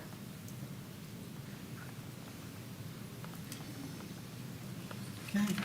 It's been a while back. Yeah, you need to read. Mayor, I'll go ahead and read the resolution and then. Oh, apologize for that. Didn't see it. I'm from the 500 block. I have a couple businesses there, 520, 522, and 528, Prelude, Nashke's, and Captain's Lounge. I'm here to say I think a lot of people misunderstand what these kind of projects will do. It's not only does it have no negative effect on the merchants, like I would say that, but it brings new people and new life. And just like one of our council members was saying, we need to encourage developers like myself and with people with much deeper pockets to come and rejuvenate this downtown. Instead of kind of like discussing things amongst ourselves as a community, we should really focus on uniting ourselves for what I perceive to be is the betterment of downtown, which is its growth, its rejuvenation, and its modernization. Even though it's a historic town, it does need new life, and I think a lot of these investors will bring that stuff. And instead of coming from one isolated landholding group, to diversify the portfolio of the city brings a more diverse, more united community. That's what I believe. Thanks again for the time. Anyone else here from the public like to speak to this agenda item? Okay, seeing none. Mr. Margolis? Thank you. Mr. Mayor, I'll read the title of the resolution, and then if you don't mind, I'll just comment briefly. So, resolution title 24-09, a resolution of the City of Clearwater, Florida, approving the First Amendment to Development Agreement between the City of Clearwater, Gotham Property Acquisitions, LLC, and the D'Annunzio Group, LLC, providing an effective date. My comment is this. So, as Ms. Cole pointed out, I know that we have 3 new council members who have obviously joined us in the middle of this process, whereas the Vice Mayor, Councilmember Teixeira, had both the benefit as well as the long path of going through this together. I want to say thank you both to our existing council members as well as our new council members for supporting this project. Just 2 observations that I have that sometimes are lost in public discourse, one of which has to do with the credibility of developers. In my experience, you could see 1,000 pretty pictures from 10,000 fly-by-night developers, and they're meaningless. The streets of America are littered with pictures of projects that never get built for 100 different reasons. And oftentimes it has to do with the track record of the partner. In this instance, I think it is crucial for the council to know that we are partnering with very credible partners. You can see amazing pictures, but if it doesn't get built, it doesn't matter. And here, I have very high degree of confidence, as does staff, not to speak for Mr. Delk, but I believe he does, in the current partners that we have. So that's number 1 point I want to make. And number 2 point, to piggyback on what the mayor said, as well as hearing from the public, it is very important for every downtown to have a crucial first mover project. It's hard for us to remember now, but Channelside wasn't always Channelside. Downtown St. Pete wasn't always downtown St. Pete.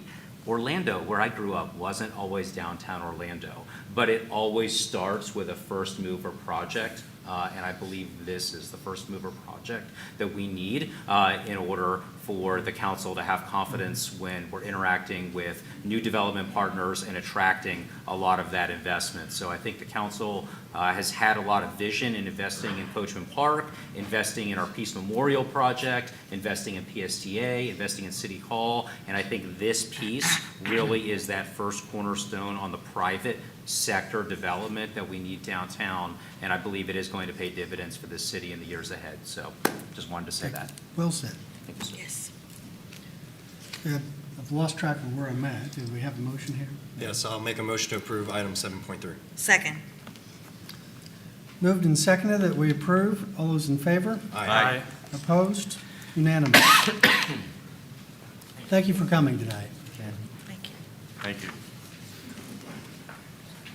This time we'll move to item 7.4, and I believe we can one motion to continue the 3 of them, the next 3? Yes, council, if we can continue item 7.4 through 7.6, unless there's someone here in the public to speak to the item, we could just go ahead and continue with one motion.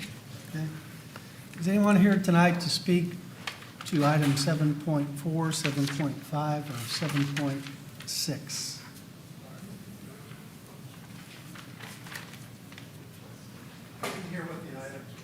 7.4, 7.5, and 7.6. They're vacating utility easements.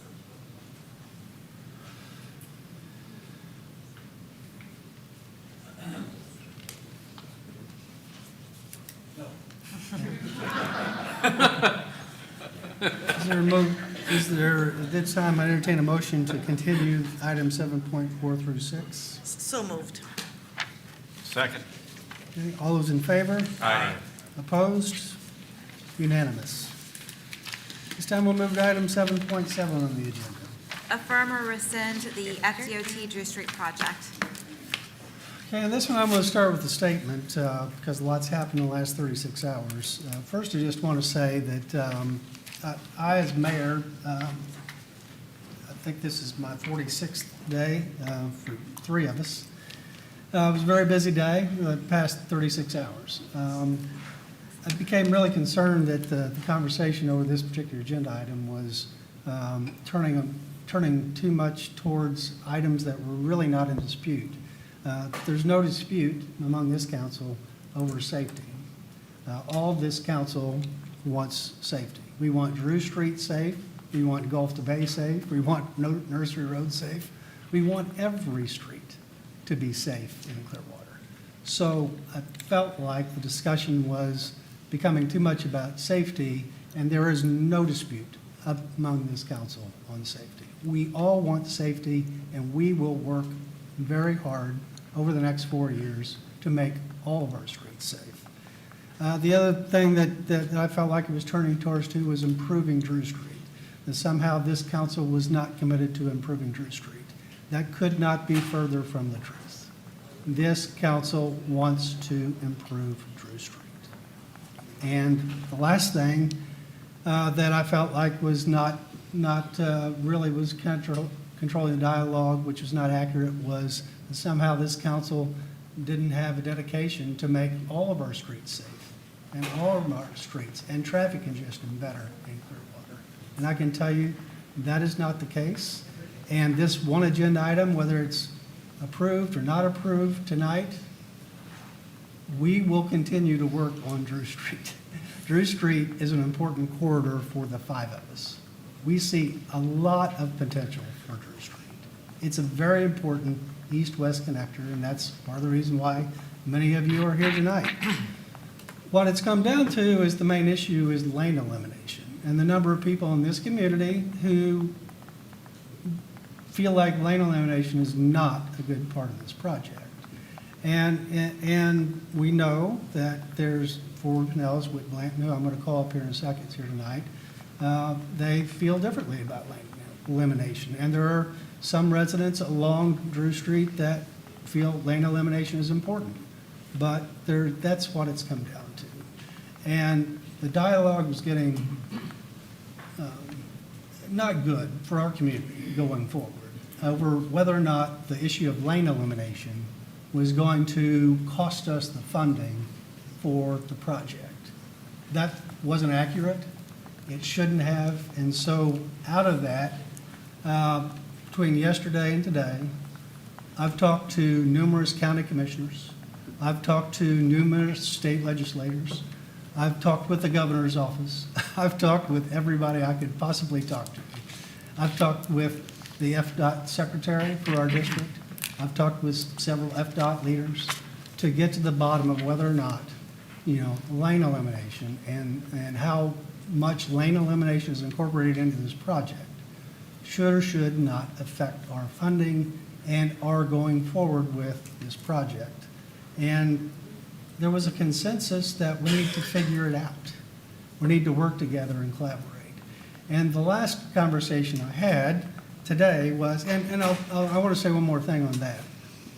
I now sit on the Tourist Development Council, the TDC.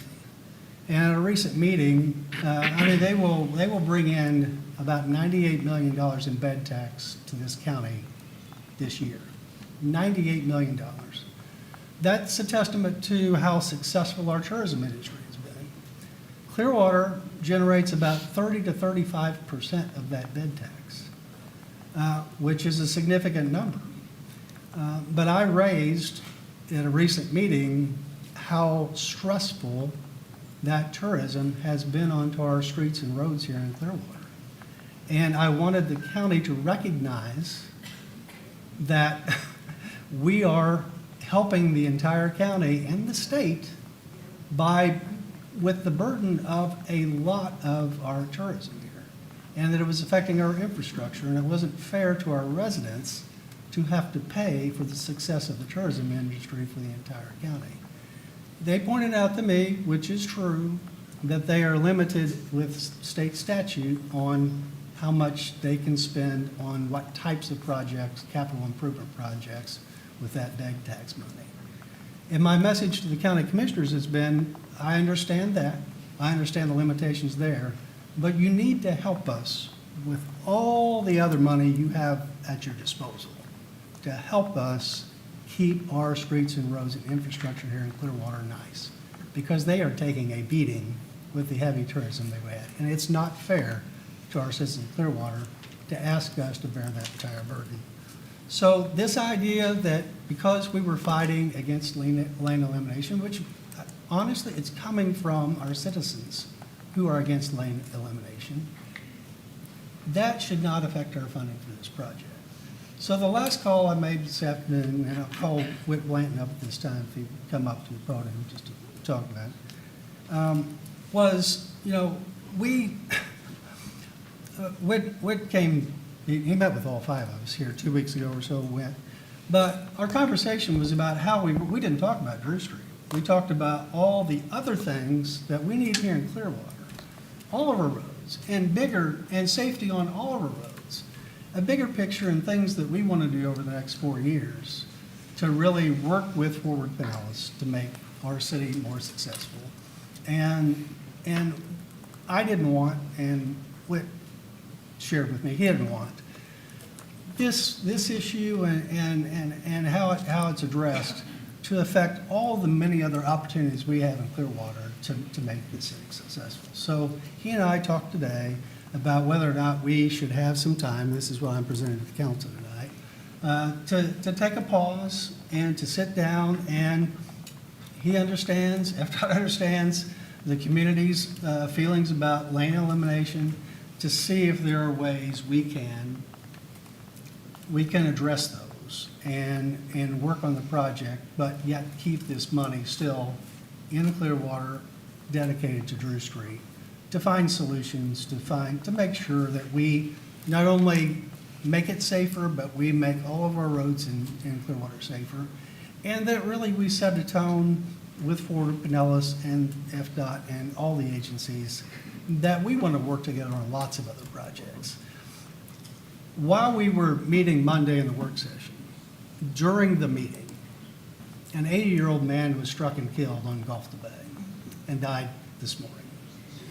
We have lots to work on here in Clearwater to make this city safer.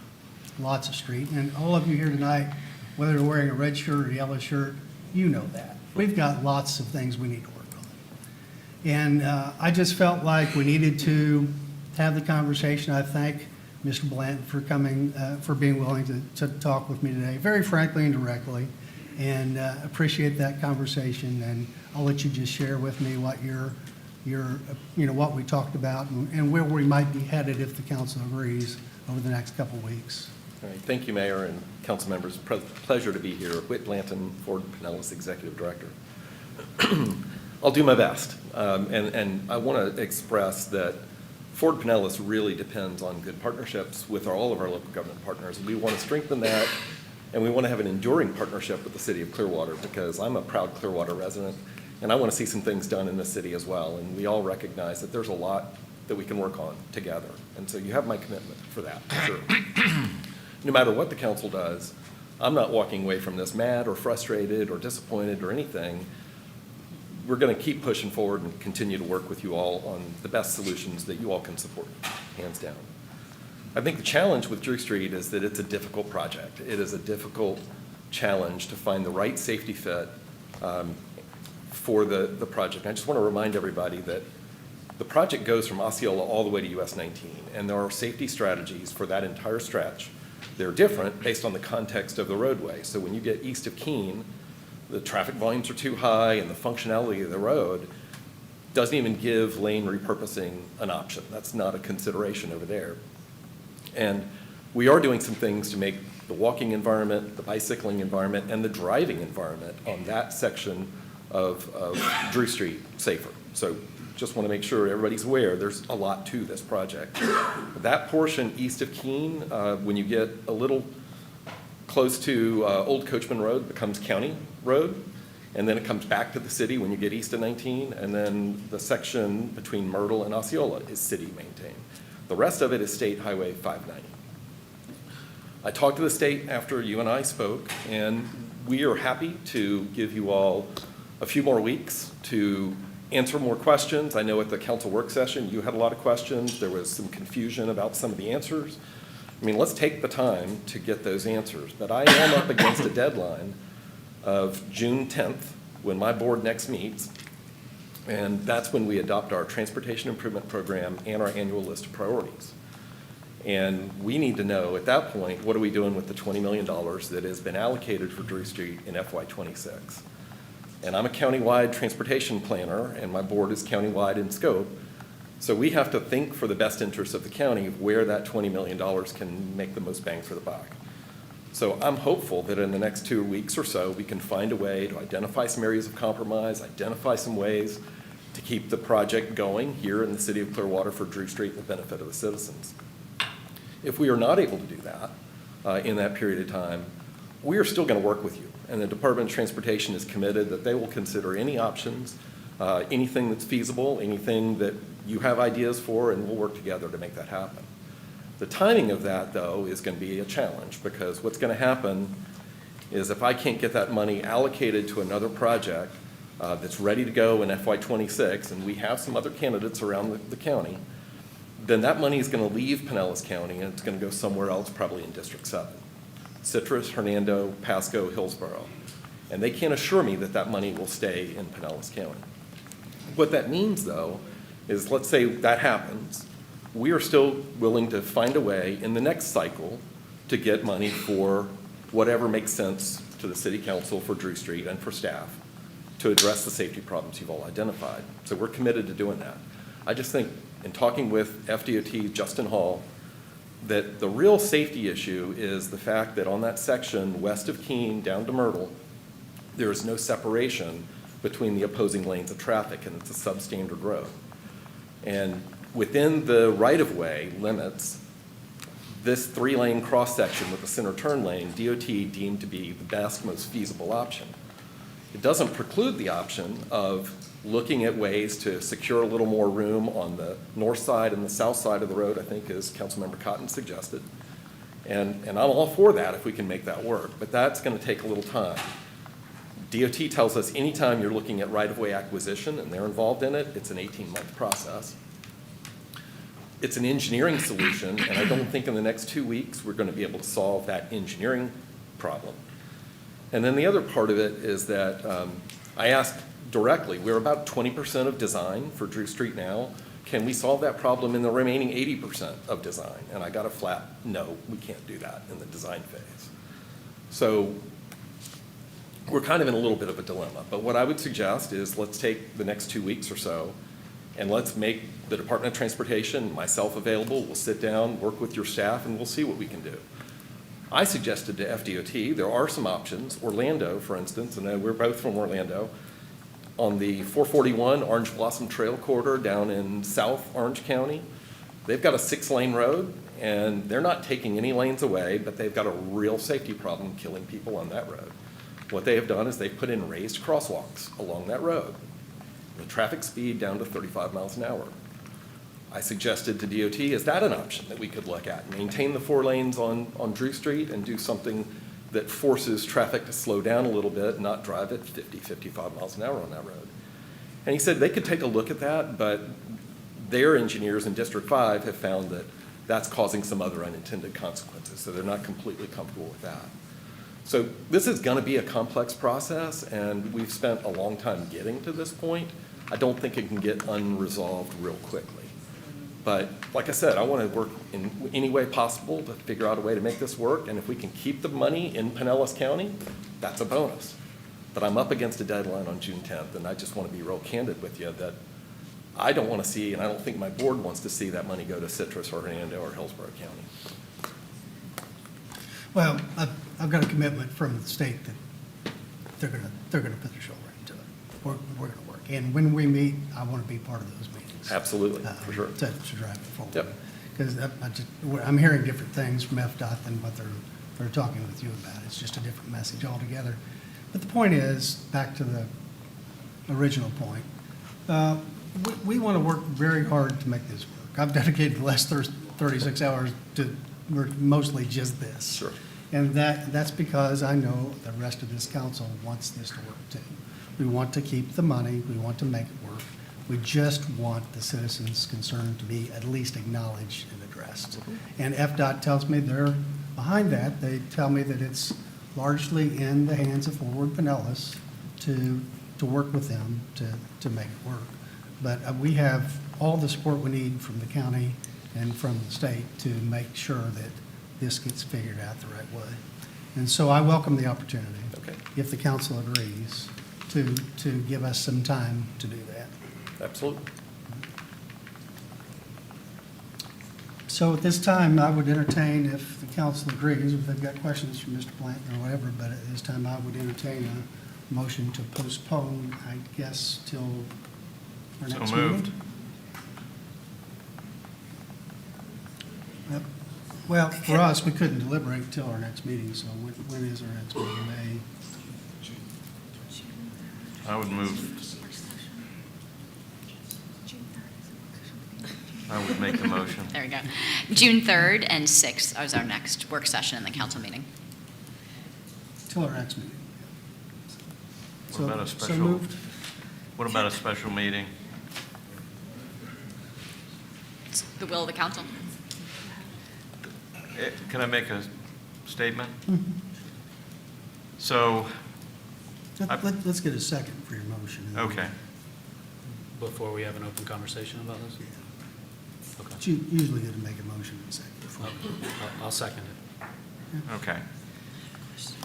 So as you have, I've been doing a lot of thinking about this in the last couple of days because since Monday, I felt like I was the only one here that really wanted to go forward on the project.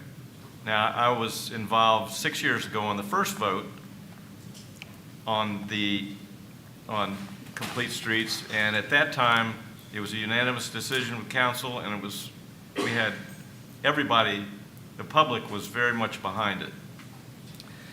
So my whole thought was based on safety, and that to me is the most, and I know to all of us, that's what we are all thinking, is we want Drew Street to be safe.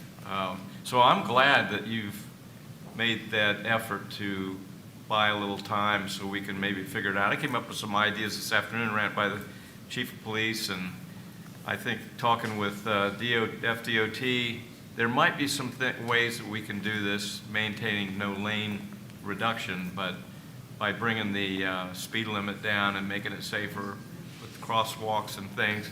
There's a lot of different things on Drew Street that need to be done. Sidewalks, there's no pedestrian crossings except at the lights. There's a myriad of things. I looked back at the report we had in 2018, and there's so many things. The lanes are 9.5 feet wide. That causes difficulty. And we don't have any more right-of-way to go. We can't make it wider, at least without a whole different plan. So I'm glad that you've come up with this, and I'm glad we're going to, I would be fine with a special council meeting if needed, if we don't have a council meeting for another 2 weeks, to really sit down and talk about this, because I think it needs to be done. I mean, we've talked about it first of all, everybody's been talking about this for 20 years. In 7 years, this is how long Ford Pinellas and Complete Streets, this project has lasted. So, How's that working out? well, here we are. And we need to come up with some kind of solution, because now it's different than the first time I voted on it. There's a lot of red shirts in here. People don't want lane elimination. So, things change. So our job is to find what that solution is that'll be good for everybody. So I'm glad you did that. Thank you. Anybody else? So I just want to say, I I could see how there was so much support at the beginning because there wasn't the data to analyze, right? The studies weren't out there.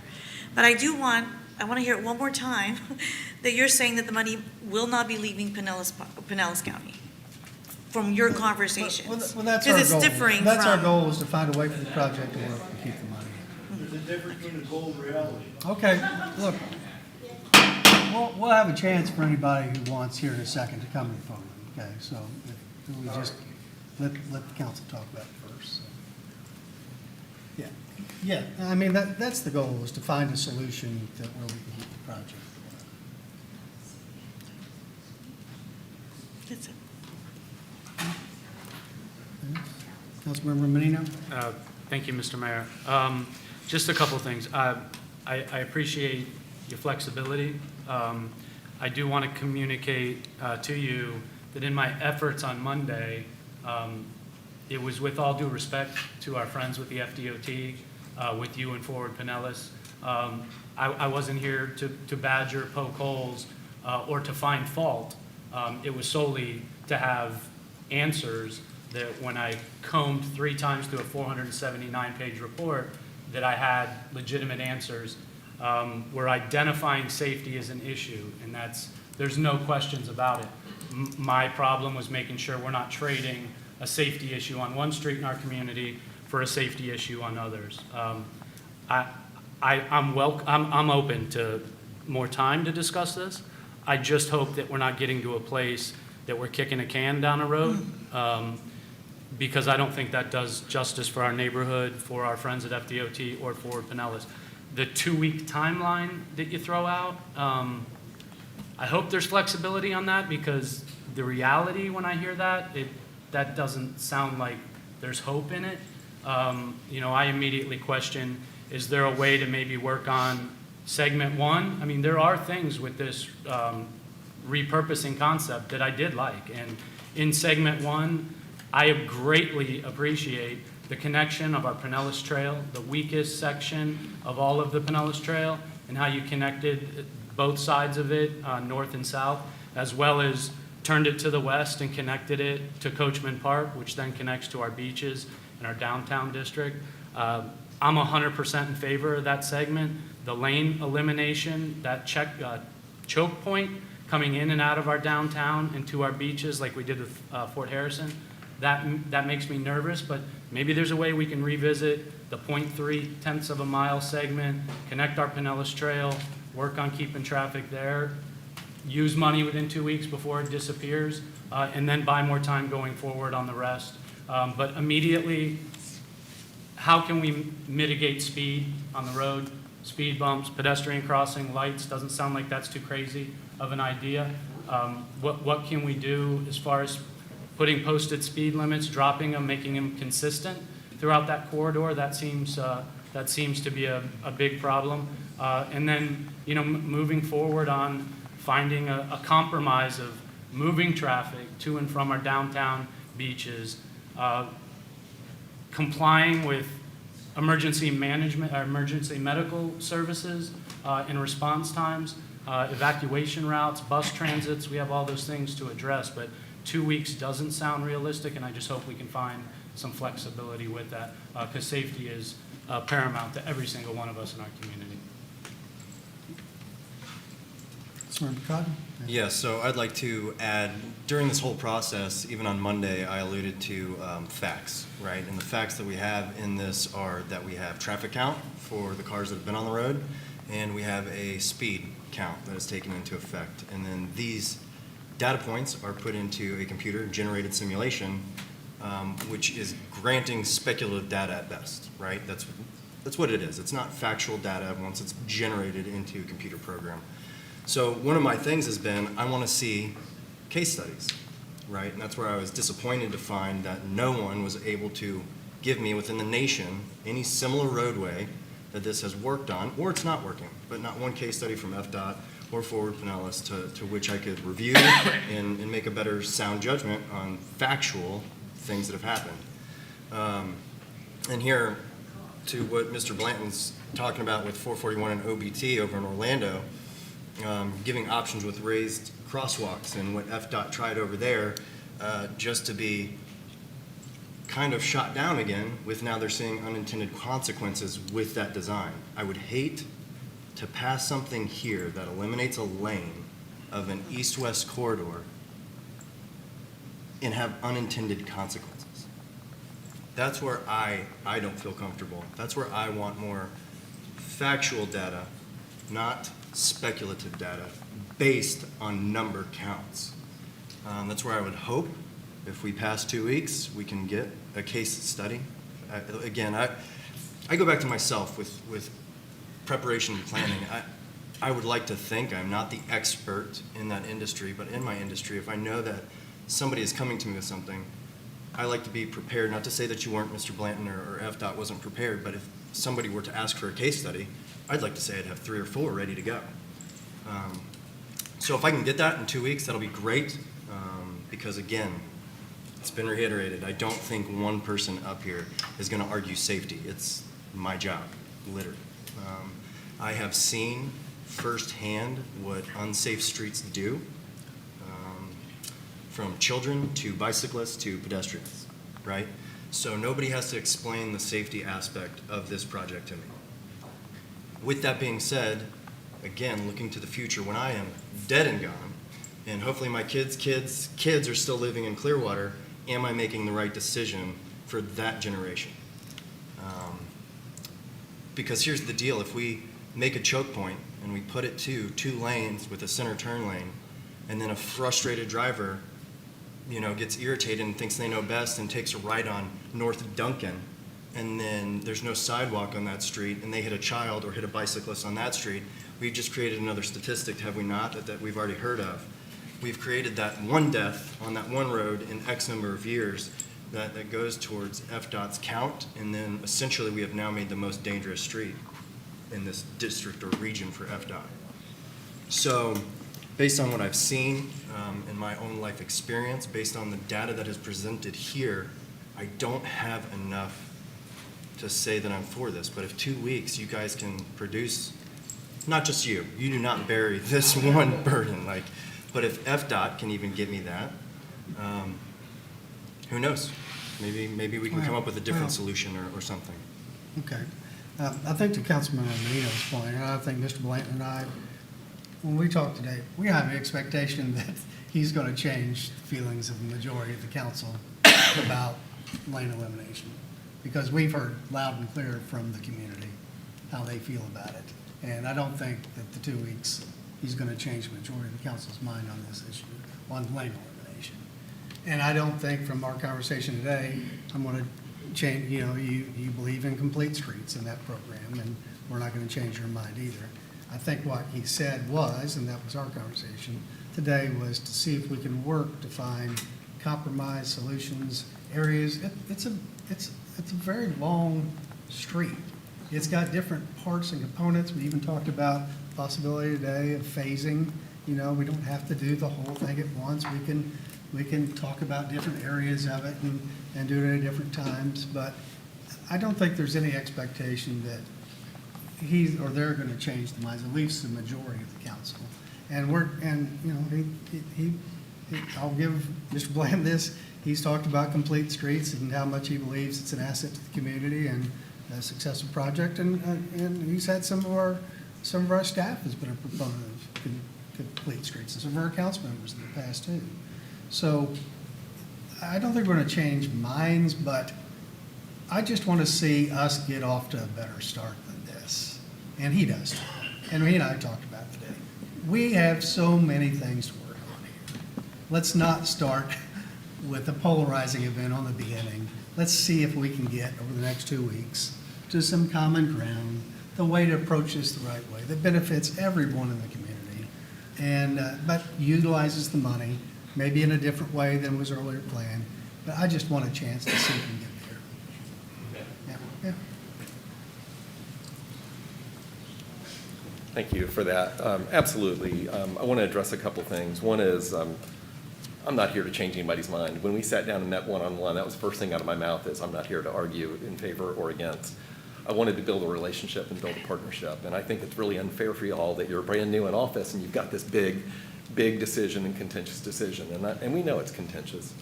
As a 37-year veteran of this field, nobody wants their transportation project to be an election issue or a campaign issue or anything like that, or to have Tallahassee get involved.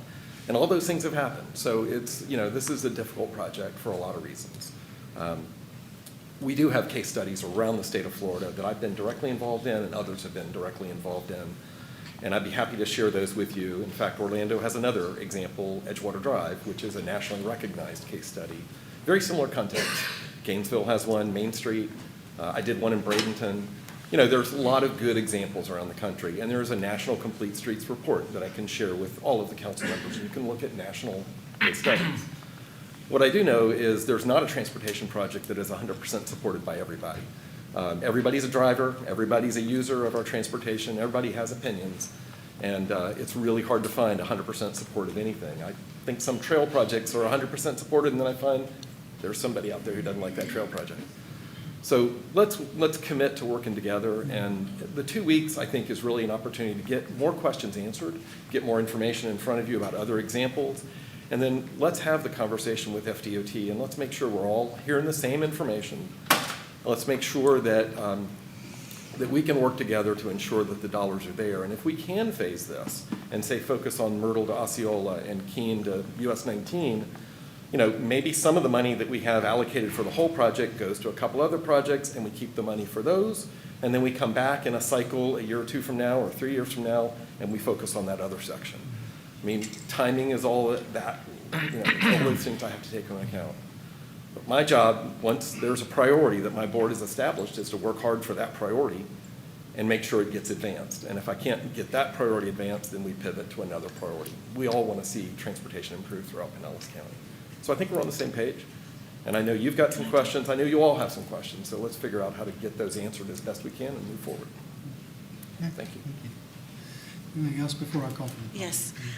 Okay, so I am willing to wait the 2 weeks, only because to send a message that I'm always willing to listen, that I'm always willing to compromise and all that.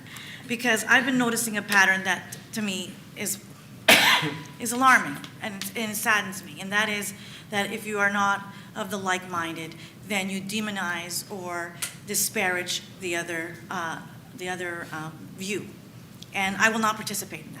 I believe that both sides are decent people, caring people who believe in safety. They just believe different solutions. So in that spirit, I will give this 2 weeks because I do want an answer. I do want us to work together cohesively for the better good. I'm willing to wait 2 weeks. Anybody else from the council?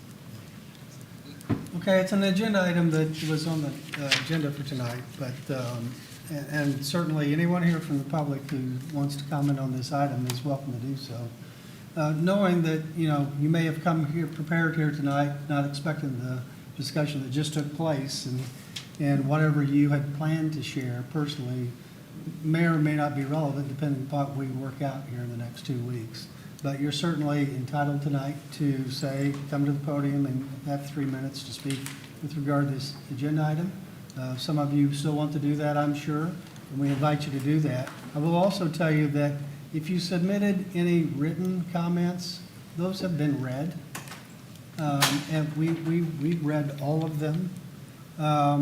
They weren't so overwhelming, we couldn't read all of them, but we did receive quite a number of them, both sides.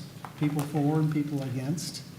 So if you have submitted written comments, know that those have been read and there's no need to come to the podium and repeat what you've already put in writing. Your comments are part of the public record if you've submitted them to us in writing. And so with that, I will invite, I think what we do, because I see, I knew, I heard that it was going to be folks who were against the current proposal wearing red shirts and folks who were for it wearing yellow. So I'm assuming that that's fairly true or mostly true. So at this time, what we'd like to do is alternate. And so if you are for it, for the proposal as it is with the lane elimination of complete streets, then we'll take a person that wants to speak for it. And then if you're against it, the lane elimination proposal and the complete streets, then we'll alternate back and forth. As long as there are somebody from both sides, then we'll just take whoever's there. So at this time, anyone who would like to speak in favor?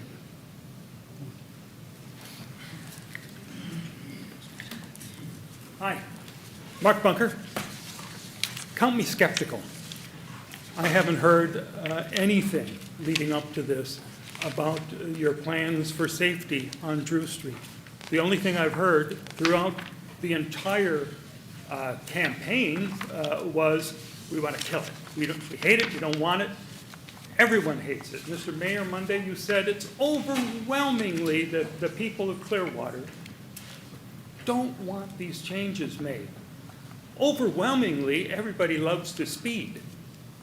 And that's not a good idea, especially not on this section of Drew Street, where people have been begging for years and years and years for some help. I was going to start by thanking Vice Mayor Albritton for his support of this, because I know no one's worked on this longer than you, and you and Kathleen and I were the 3 votes who got this passed last year, and immediately Frank Hibbard went to the state level and tried to kill it there. They failed, they're trying to kill it now. 2 weeks is not going to do anything. I would suggest that if you really want to know, tape off the street and do that trial that people were asking for before. Now, this council didn't feel it was necessary because we believed the numbers in the report. We believed the professionals. But it's deeply disappointing that this is happening. And this is not demonizing anyone. This is saying that folks here want help, and they have not been getting help. You can't widen the roads. Those lanes are still going to be the same dimension they are. You've got areas with sidewalks that are tiny with a telephone pole in the middle of them, for God's sakes. You're not going to have the money needed to actually go back and revamp everything that needs to revamp. I doubt that speed bump is going to make much of a difference. Although if you want to put a speed bump in, I'm fine with that. But do everything else too, because this plan was good. This plan was something that the neighborhood wanted. Overwhelmingly, the people who live in that neighborhood want these changes. The same way if a car had rammed into your home, Mr. Mayor, or your neighbor a block away, a best friend was killed in a head-on collision, your neighborhood would be overwhelmingly saying, help us, help us, help us. We need to change something here. At the very least, tape off the streets and do that trial. Time's up. Next speaker, anyone would like to speak against the proposal? If we could, we don't need that. We're all adults. I mean, They're applauding for me, we're here. If folks want to come in and speak, but we don't need to applaud after every speaker. We're all here tonight to work for the betterment of our community. So let's respect both sides and let's hold applause. Absolutely. Thank you very much, Mr. Mayor. Everything, my bullet points I had written down are all out the window at this point. But one of the things they did have was a saying I've said up here many times before, that sometimes common sense isn't so common anymore. And from hearing the 5 of you, I think you're spot on, every single one of you, in questions and thoughts that you have. Timing was horrible, that 57 days, is that what you said, in office, and just getting dropped in your lap, obviously, is not going to happen in 2 weeks. We understand that. But one of the biggest issues I have, and being probably one of the biggest voices for downtown Clearwater, for both businesses, for people that live there, and for people that work there, is we agree that pushing it down to one lane is a problem. And especially as we just saw the D'Annunzio groups, we're going to have 400 more parking spots. We're going to have at the hotel. So there's going to be more traffic. Rossi's doing a great job of implementing more shows with bigger, audiences. So there's going to be way more going on down there. We need to plan for that. I don't think you're going to have an answer in 2 weeks. It's not possible. So we may need to wait for that second phase. I can't imagine, David, how frustrating it is for you who've been here from day one trying to do it. But, Mr. Mayor, I agree wholeheartedly that anybody who disagrees with this plan is not a horrible human being. That's what's been painted in the past, that we don't care about lives, we don't care about safety and family and neighborhoods and pets. That's not true. I was in an accident on the corner of Drew and US 19. I may never play golf again. I have problems with my back. This happened September 23rd of this past year. And this wasn't a Drew Street issue. It was an idiot who was driving 50 miles an hour and went through a red light and hit me. It has, you know, it's going to happen. And like you said, it's going to happen in many areas. So we need to stop. We all want the same thing. We want Drew Street to be safer. We all agree that changes need to be made. I've been a competitive cyclist and runner my whole life. And I can tell you, even if we go down to the plan that was there and we have improved bike lanes, I am not riding down that road. There's too much traffic and it's not safe. Cleveland Street, I know the problem is that you're not going to get FDOT funding because it's, you know, that's city, but it's a much safer thoroughfare for bicycles and for runners. So there are other options there. So thank you all for your insight, and maybe next time I'll wear orange instead of red because I think we all want the same thing. Thanks. Next speaker in favor of the proposal.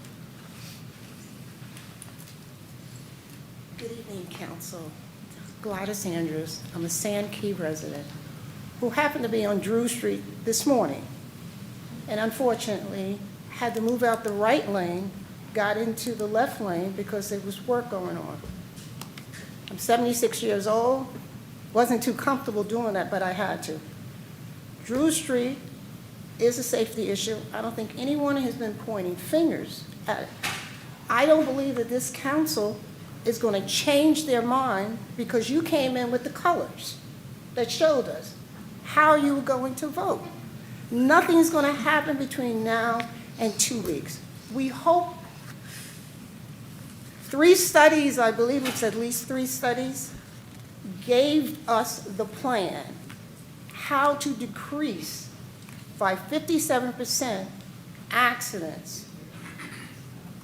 We don't want to see anyone else losing their life.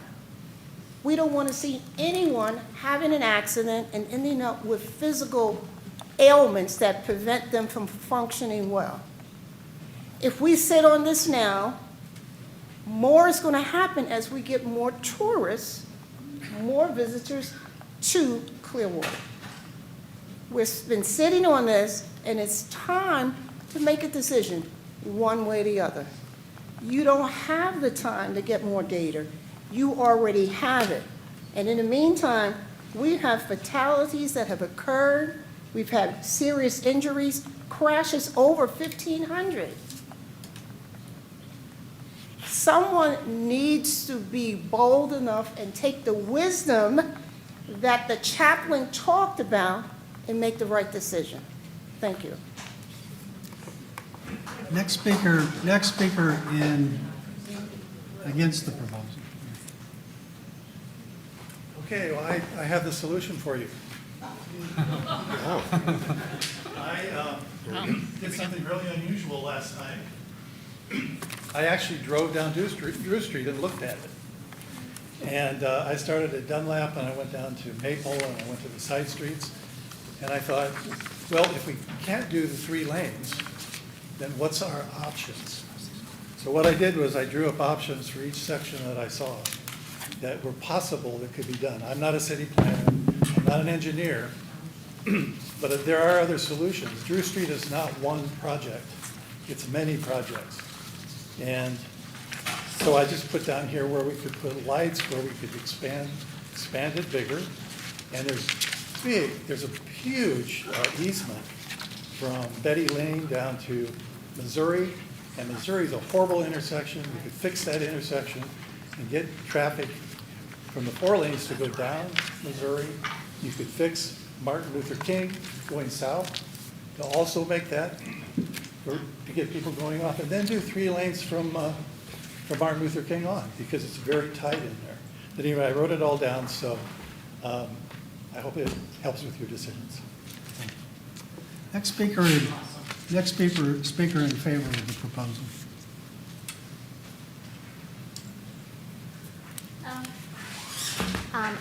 I I am a resident that lives off of, okay? I live off of Drew Street on Glenwood Avenue. I have 2 young children that were very loud earlier, sorry about that. There is traffic calming. It does not calm the traffic.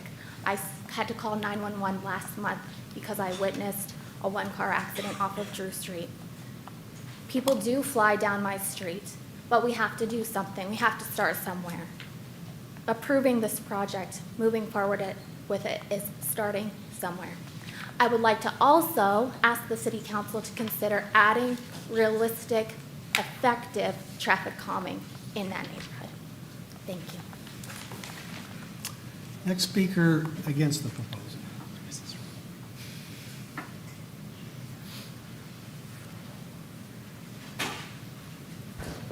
Hello, I'm speaking in favor of widening Drew Street and keeping it 4 east and west lanes, and also keeping the 40-mile-an-hour speed limit, which I will explain, and I'm in favor of adding a turn lane. So my bullet points are the cost. Widening Drew Street has been discussed since the 1990s. When the widening was proposed in 1998, it would have cost the jurisdictions a lot less than it will cost today. I can only imagine what it will cost in the future years or decades as services and materials continue to escalate in cost. If reducing the number of east-west lanes turned out to be a bad decision, imagine what it will cost the city in the future to rework and widen Drew Street. The time to address Drew Street is now. The speed limit. 45 miles an hour is an acceptable speed limit for a 4 or 5 lane state road and county road, provided the road conditions are optimal. Bike lane. Cleveland Street used to be a busy 4-lane road that led to the heart of a full-fledged downtown. Over the decades, it has been downscaled, and all of Cleveland is now a designated bike lane. Cleveland is very safe for biking because it dead ends at Belcher Road and it dead ends at Garden Street in downtown Clearwater. It's no longer an automobile thoroughway. A crosswalk. A manual push-button crosswalk is needed to get residents who live on the north side of Drew Street across the street onto Lake so that they have safe passage to the Cleveland Street bike lane and also to the park, Crest Lake Park. Safety. My father was the county's lead public work engineer back in the day. He designed and oversaw the construction of many of the roads we drive on today. He notes 2 things that contribute to making a portion of Drew Street so dangerous. One is the lanes are too narrow. A 12-foot wide lane is the current standard, and Drew Street, as you know, is just over 9. 2, the storm drains should be located between 2 streets, not at the corners. Right-turning vehicles hit the corner of a square drain built into a round curve. Hitting the corner of a square drain can throw a vehicle into the adjacent occupied lane. I think this is causing accidents. These storm drains are experiencing impacts as evidenced by the number of large chunks of cement missing from the storm drains on all of them west of Saturn. I believe Drew Street is not safe, mostly to the volume of traffic. Reasons why Drew Street needs to remain a minimum of 4 lanes. Thank you. Your time is up. My time is up? Yeah. Okay. Next speaker. And the new development that they talked about today. Thank you. Is Yeah. going to increase. Next speaker in favor of the proposal.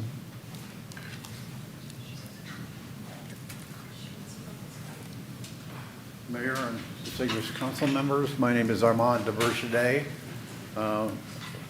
retired volunteer policeman. Spent a lot of time on Drew Street cleaning up fatalities.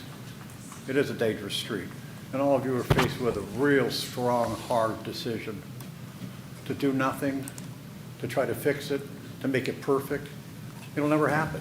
You're not going to be perfect. Whatever decision you make, it's still going to have to be modified down the road. You can only do the best with what you have to work with. If I give you a wrench and you need a shovel, you're going to learn to dig a hole with that wrench. That's all you have. Well, yeah, you want all the answers, you want it to be perfect, not going to happen. That's not life. Make the best decision you can make. Use all the knowledge that you can gather, put it together, and make a decision. If it isn't the best, make it better. But you're never going to get a perfect solution for Drew Street. It's a mess. It's more than a mess. If you go down and you see it, I've been on it many times. I live near it. I try to stay off of it. I don't want anybody that I know walking on it. And I don't say that to do this lightly.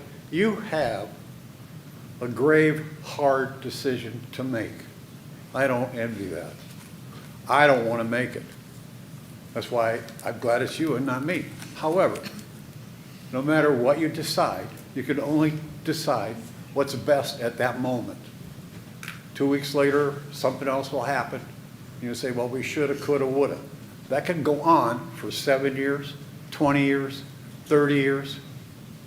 It's not going to get better. Do the best with what you have. That's all I got to say. I congratulate you for what you do for this city. I congratulate you for being able to stand up there and take what you need to take and do what you need to do. Thank you. Next speaker against the proposal. Hi. My name is Robert Resch. I reside here in Clearwater. I live one house in from Drew Street currently. I moved here from upstate New York in '74. I finished high school here in '76, and I purchased a home that has a good visibility of Drew Street, if it's a house off of Drew, on Orangewood Avenue, at 210 Orangewood Avenue. And I've seen a lot of studies on Drew Street. We selected our house, and I bought the house in 1989. And at that time, most every house up and down Drew Street, if it wasn't owned by an elderly family, they were purchased as rentals. Most of the yards are not there. You don't have a big backyard on many of the homes. You don't have a lot of side yard. That was like a rental community in 1989. And so I had a lot of concern when I purchased our house, because I thought, I'm going to be purchasing adjacent to a rental community on a very fast road, and that road looks just like it looked since the 70s. There's been really no change to speak of since I've been a resident here. You were spot on when you talked about a multi-jurisdictional road. You've got County Road 528, you've got State Road 590, you've got Drew Street in downtown. And so that's part of the reason why really nothing seems to happen here.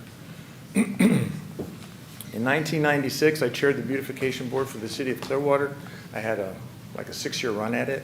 And at that time, we had a beautiful Crest Lake Park. I lived right across Drew, just north of Drew. And we couldn't get to the park. We couldn't walk to the park without dodging 4 lanes of road to get over to Crest Lake Park. So I took the opportunity to work with Reem Wilson in Parks and Rec to implement a sidewalk from Drew Street all the way to the park, because there was not, and there still isn't one on the east side of Lake.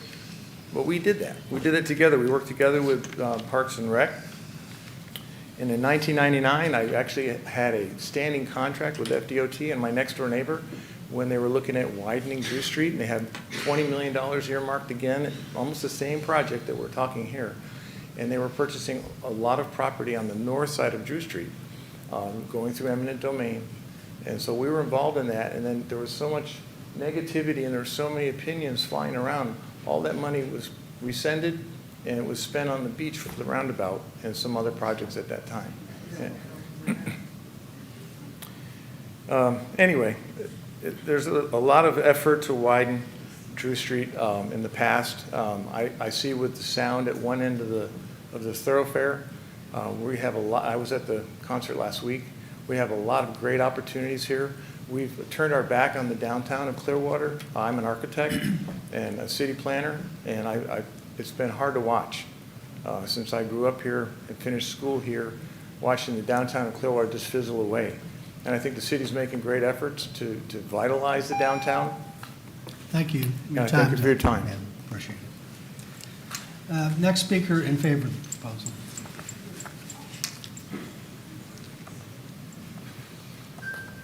Good evening, Mayor and City Council members.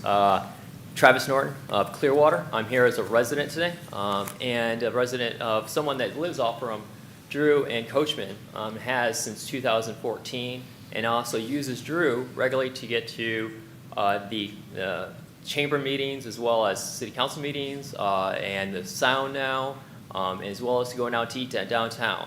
And I can tell you that as a resident and also someone that's also served on the transportation committees, both regionally and locally, one for T-BARTA, and then also on the different chamber task forces when they did have them at a time, when they did have a transportation committee, government relations committee, which they no longer have, that we did weigh on this. And actually the late Don Ewing, as some of you guys know, and then there was also David Lloyd. Some of you that have been on council a little bit longer know that these conversations were had about this Drew Street, and we did bet on those, and we did discuss those and those chamber meetings at that time when they did have a transportation committee, and it was thoroughly vetted that the lane reduction was needed, and that was pre-COVID. And as one of the council members here suggested, well, what about undergrounding lines? Well, the city would have to then take on financial responsibility for undergrounding those lines. And pre-COVID, that was about $1 million a mile. So you would have to take on that responsibility as well as working with the residents to get the easements for there. And that takes a lot of work and time. And so that was the most practical reason for at the time that pre-Amplify, the chamber had decided to support this project at that time. So once again, I do feel bad for Don Ewing can't be up here to support the project, but I do know at that time that he was supportive of it, and there's others that were. And also, as far as the safety concern goes, since as I regularly commute on there, I do feel for the neighborhoods that because they have to deal with the lanes over there and they have to deal with the unnecessary safety issues that they do have from that lane, having that non-left-hand turn lane. So I'm in support of reducing it to 2 lanes with a dedicated left-hand turn lane, because it would increase safety for the residents and the community, as well as, while it may increase my time that it takes to get from Drew Street, from my house to the city downtown, that's a trade-off I'm willing to make for the safety for the residents in that area as well as pedestrians. I would hate to have the burden of knowing that because I wanted a faster commute, that there was maybe some child that was killed or pedestrian that was killed because I didn't want to have a lane reduction. I think that's important to take into account, as well as the fiscal responsibility of accepting the $20 million as it is right now and the lane reduction, so that we don't have that down the line in 2 years where there might be campaign flyers and headlines that says unavoidable. Thank you for your time. Thank you. Appreciate it. Next speaker against the proposal.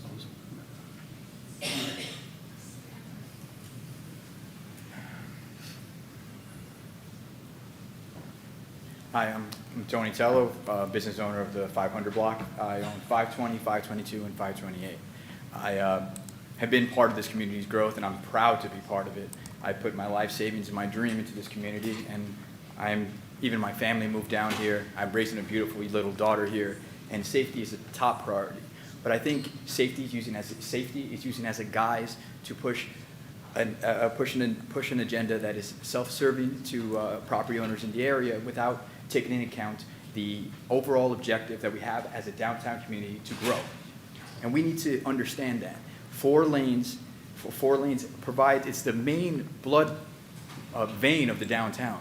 I see it because I live here locally. I'm an active commuter. I ride my bike every day to work from the Nolan, where I live, all the way to my 3 businesses every day. I go to Drew Street to go to the Bike and Chain and a couple of Mexican restaurants that I absolutely love. If anyone's familiar with how downtrodden that area is, I am. The roads are terrible, but they need to be rejuvenated. 3 lanes would not help safety. I say this by citing several studies that is called the phantom traffic jam, as well as the spontaneous traffic jam. The Harvard Review has done several studies on this, and this states that 90% of all accidents are human error. By increasing congestion, we maximize human error. Most accidents are made in parking lots, in small driving areas. The spontaneous traffic issue is something that we're going to face just drastically. as well as killing the lifeblood of the downtown, which I came down here and I believed in because of the community, and everyone has told me that the purpose of Clearwater and bringing this downtown out is to bring life and the community back together.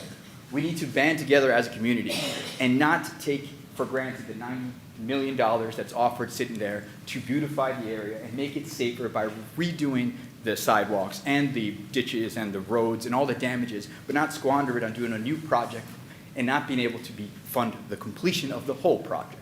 Because like many people have said, the issue is a multi-layered issue, and there's a limited amount of funds. So I would say that as long as the community is on the side of developing the downtown, I'm always on the community side, and I stand for what I believe to be a principle, which is the development of the downtown and the safety of not only my family, but our family as a community. I just don't believe that we understand the complexity of the issue. That's it. Thank you, guys. Next speaker in favor of the proposal. Council, good evening. Thank you for the opportunity to speak. Good to see everyone again, and welcome new members, staff. Good to see everyone. My name is Jay Polglaze. I live at 522 Richards Avenue. Mr. Polglaze? Yes, Are you still having a group? I do. Okay, And thank you, so- Ms. Call. I'd also like to add another name because I believe I'm at 9 minutes now, if that's correct. So, is Linda Polglaze here? Okay. Is Shirley Miller? Okay, sorry. Then in that case, I'll add Eleanor Lida, who is here. Kathleen Agnew? Janice? She's going through the first names who left. I didn't see how many more you need. Thank you, Joanna. And Mr. Polglaze, we Yeah. did read your written Yeah, I'm glad everyone, and I got So, I responses mean, from most of you. Thank you. You're really addressing the council tonight, so I want you to have to add your written comments. So I'm going to give you these comments as if well. you would Well, I'm not going to read that. Add something other than what you've already given. I This do. is what I would just ask. I have And new a comments. courtesy to the other people who are here who would like to speak. I totally do it. I'll try to wrap it up as quick as I can, Mayor. But these comments are different from the email that I sent all of you. And these comments are based on some of the responses that I received from some of you. So I'd like to, Well, I'd want to know for the record, I Yeah. invited you to call me because we've known each other for a long time. Well, so this And is I didn't hear from you. so. and that's okay. I was, just as you were busy for 36 hours, Mayor, I've been on the phone for 2 full days, 8 hours a day, talking to FDOT, a lot of folks. So with no And I disrespect. would welcome the opportunity to speak with you after this meeting tonight, too. Yeah, I don't want to use my, I hope that doesn't count as I my paused phone. it. When he talks, when the council talks, I pause it, so. Okay. Just So, written. I'll go you can- through You that. can stay and participate and be respectful of everybody else here, or you can leave. You can stay and be respectful of everybody here, or you can leave. It's up to you, but be respectful to everyone here. It's mutual. Yeah, no disrespect, council. I just wanted to address the responses that I received from some of the council members, which is totally different from the email that I sent to everyone. So, Ms. Call, before my time starts, if I could just ask how many minutes, because Right it's going now, to take I me have- probably 8 minutes to. I have you have 4 minutes because you have the one individual. Well, but I have actually two more here, Eleanor You know, Lida we're- and Jim Mayer. You've got 5, but they need to sign, so if Ms. Lyda can come up and sign. Okay. Yeah, the other In that point case, is, I'll start. we're alternating 3 minutes at a Sure. time purposefully. Well, did we get rid of the policy where 3 minutes for the Yeah. speaker and then 1 for We got a lot of other representative people who group? like to speak. I'm just asking you to consider the other people who like to speak. Okay. I'll try to wrap it up as quickly as I can, Mr. Mayor. One of the concerns was that Drew Street is not the most unsafe road, and I totally agree. Gulf to Bay, by virtue of just all of its interior four-way major roads, is the most dangerous road. But we can't minimize the impact, and safety is something everyone has agreed on. But 7 fatalities, 55 serious injuries, 620 total injuries, 1,586 total crashes, all occurred from North Osceola to Keene. It was pointed out to me that most of the crashes were actually from Highland to Keene, which is not true at all. These proposed improvements are anticipated, you've heard that before, 57%. Important to note. Another point that was made to me was that Drew Street is a freight corridor. It is not a freight corridor. State Road 60, by virtue of being a state road, it is a freight corridor. Drew Street, by virtue of being a State Road 590, is also a transportation. It cannot not be a freight corridor. But interesting, the data and the fact is that only 1% of freight travels Drew Street. The rest of it is Gulf to Bay or other roads. Let's see, some of the other points were that PSTA buses still have 26 stops. The situation with the bus stops with PSTA is they're only once every hour, and that bus service stops at 6 o'clock as opposed to Gulf to Bay, which is every 15 minutes. So I think that having wider individual 2 lanes with the center turn lane, all those extra cars on the road that are going to be turning off either north or south on Drew Street, they're going to leave that traffic flow and come in the middle. So that's one of the reasons why I support Drew Street, the project. And another question was that school buses. I've never seen a school bus deposit or pick up kids on Drew Street, but in fact Cleveland Street. So I don't think that's an issue. Another thing was that was told to me was that EMS and fire department, police department had not been consulted in this process. Well, going back to when I was on council and also Mr. Albritton, when you get to the point where you're approving a plan and you tell MPO and everybody to go forward with design, everybody's on the same page, staff, every department in the city is updated on the project to include fire, EMS, and the fire department. So they were consulted. It is typically not FDOT or MPOs within their purview to engage in conversations of how it's going to look and what the exact measurements, curb heights, and all that stuff design until it's approved by city council. Then when the project goes forward, then everybody's engaged and you get the curb heights and intersection radius turns. You get all that. Next is a question about diverted vehicles on the bill. It was mentioned, there was clarification needs to be made that 17,000 vehicles are going to be diverted from Drew Street to Gulf to Bay or other arterials. That's not true. That's based on 21 numbers. 21 numbers, traffic counts were higher than 23 counts. So the number of vehicles diverted is less. And even with Gulf to Bay having the most diverted cars, it still is only 2,500 cars more per day, which is still all roads affected. Cleveland Street, all roads affected are still at a level C transportation, which is within the limits and still under capacity of 25,000 vehicles per day on Drew Street. So in summary, I believe this should go forward, and I'll wrap it up. In summary, I believe this project should go forward for many reasons. First, foremost, obviously safety. Everybody's on the same page. Secondly, I'm a special event guy, as many of you know. I believe that that will not affect coming and going to the event because people look at St. Pete, Tampa, people find in and out ways to do it. Our 4th of July, there's still lines of traffic. I think this is when we talked about, when we did together Imagine Clearwater, this is an opportunity to reimagine the Drew Street corridor at no cost to the taxpayers of Clearwater. You're talking about a corridor that is in dire need of a facelift. This project will take care of that all the way from Osceola to Keene. The residential corridor within there absolutely needs a facelift. What I'm concerned about is that we're not going forward with this project because of the opinion of a few powerful, influential people that don't believe and don't rely on data. And I believe this data after 2 studies from FDOT. Why would they lie? And there's now case studies available for you, Councilmember Cotton, and all of you to review, as Mr. Blanton had said. I think if we miss this opportunity, I agree 2 weeks isn't going to be enough to probably find the solution. I think the solution is in front of you. I truly believe that it's the way to go. No disrespect to the business community. I'm a pro-development business guy, but I think if we don't do this now, this time, I think any projects going forward are not going to fix the situation anytime in my lifetime, or probably end of your lifetime. There'll be small anecdotal fixes, wider raised sidewalks. You can't put a traffic light at every intersection. So I think I got it under 9 minutes. That's about what I needed to do. So I hope you would consider the project going forward and take advantage of the 2 weeks. Please ask all the questions. Relook at the proposed project as it currently is submitted. I don't think you'll go wrong. I think this will benefit every one of your children and grandchildren, and even the businesses who I know don't necessarily support this project as currently presented. So thank you again very much for the opportunity to speak. This is my first time navigating the back and forth, so I apologize to the audience for this, but it wasn't, and Mr. Polgate threw me a little bit of a curveball by combining speakers when we were trying to alternate back and forth. So how many speakers, was that 3 altogether at this time? 5.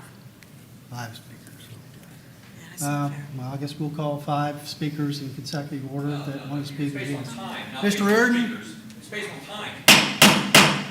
Look, Mr. Reardon, you're not chairing this meeting. You're doing Reaganomics on us. Would you like to stay or leave?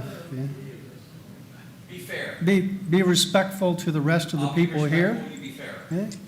You'll have an opportunity to speak at the podium, and you can come up and say whatever you want at that time. Yeah? Do you want to stay or not?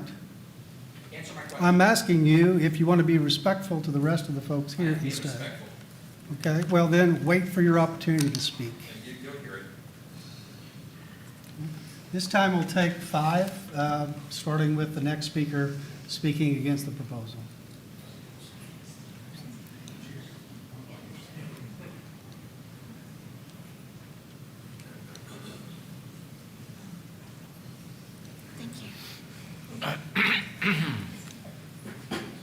Mr. Mayor, Councilman, Councilwomen, thank you for this comment session. Lord knows what you go through every time you have a meeting. God bless you all. Anyway, I'm going to make this real quick. My perspective is obviously safety is a big concern for everybody. Everyone here in the state of Florida, God, my wife is afraid to drive on any highway here. So am I. I was sitting on Druid coming over this way, having a sip of coffee, and a bad accident on Druid. It's everywhere. And I feel for the residents. I don't live right in the Clearwater downtown area, but I feel for residents that live here, and its safety is a big concern wherever you reside. It's bad in Florida. I think one of the best things we can do is outlaw cell phones when you drive. I mean, it's a bad problem. I live on a 2-way street, 1 lane one way, 1 lane the other, bike lanes. People still get killed. So my perspective is from the budget perspective. We talk, and our federal guy was back here. He wants to give us free money, a grant. He's going to give us federal tax dollars as long as we spend local tax dollars to make it happen. It's still tax dollars. It's still we the people's money. What the heck is that? The politicians got to get away from this grant stuff. We're going to get grant money. We got to spend their money, the taxpayers' dollars, the federal dollars, so we can spend our local dollars. It doesn't make sense to me. Wake up, people. We gotta correct what's going on in the political world. We got to change the way money's spent, and that's my perspective. The budget. Safety is a big concern, and I understand all the folks that live in the downtown area. It is huge. I drove on Druid just one last time coming over here. It's a mess everywhere. This is nothing special, although if you live here, it's drastic, right? When you see somebody killed in front of your house. That's all I have to say. Thank you for your time. I feel like we've already had enough conversation. The reason why you're sitting on the staff side of the audience tonight, there's plenty of space on the. You want me to move over now? Yes, I would, yes. Does that make you happy? Does that make your day? You left and make us all happy. This time we'll take another speaker against the proposal. That's for the last He time. just Any- called us a piece of shit. I think he should be. Anyone else want to speak against the proposal?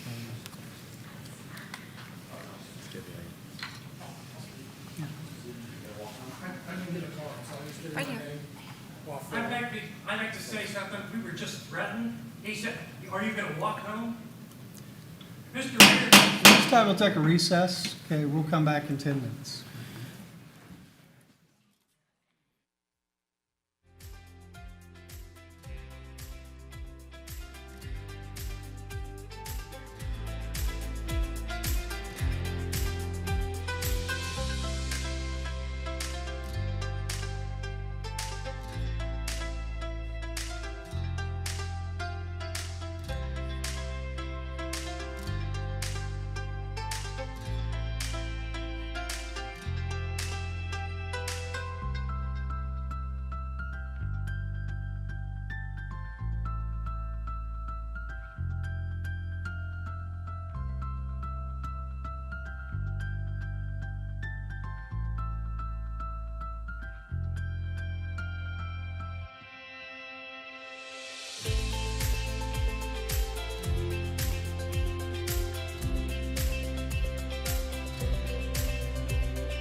time I'll call the meeting back to order. At this time, we have the speaker who's against the proposal.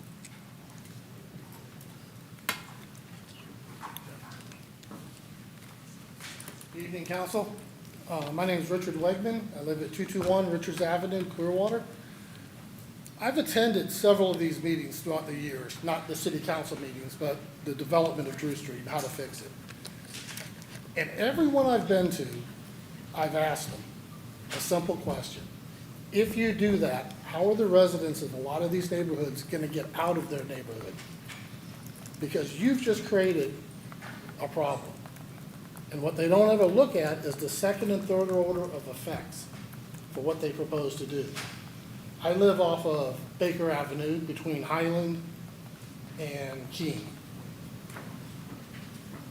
The majority of people that leave that area of the neighborhood make a left onto Drew Street to go to work. If you reduce that down to one lane, the traffic line will be so long, you're going to have more accidents trying to exit that neighborhood.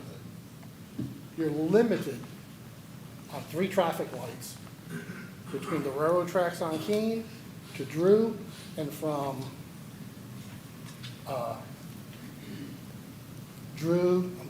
between Highland and Keene, from the railroad tracks to Drew. There's only 3 traffic lights. One of them is by the school, which is already overwhelmed with traffic.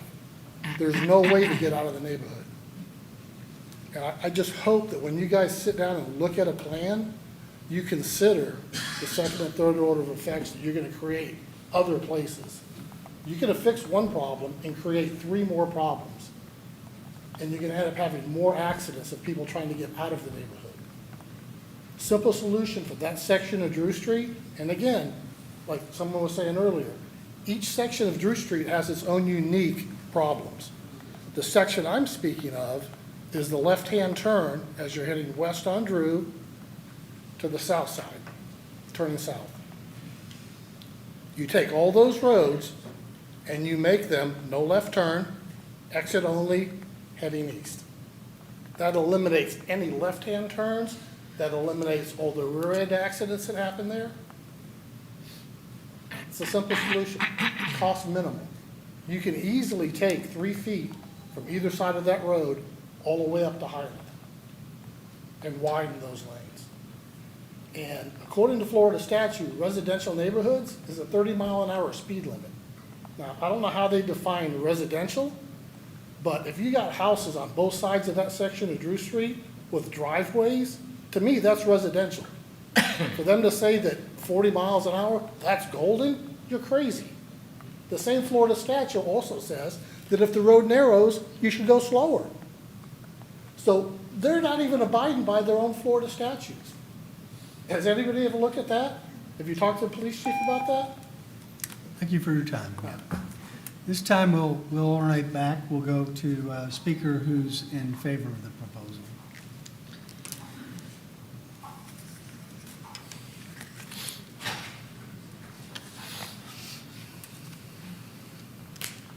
Some of you have not forgotten me. Good to see you all again.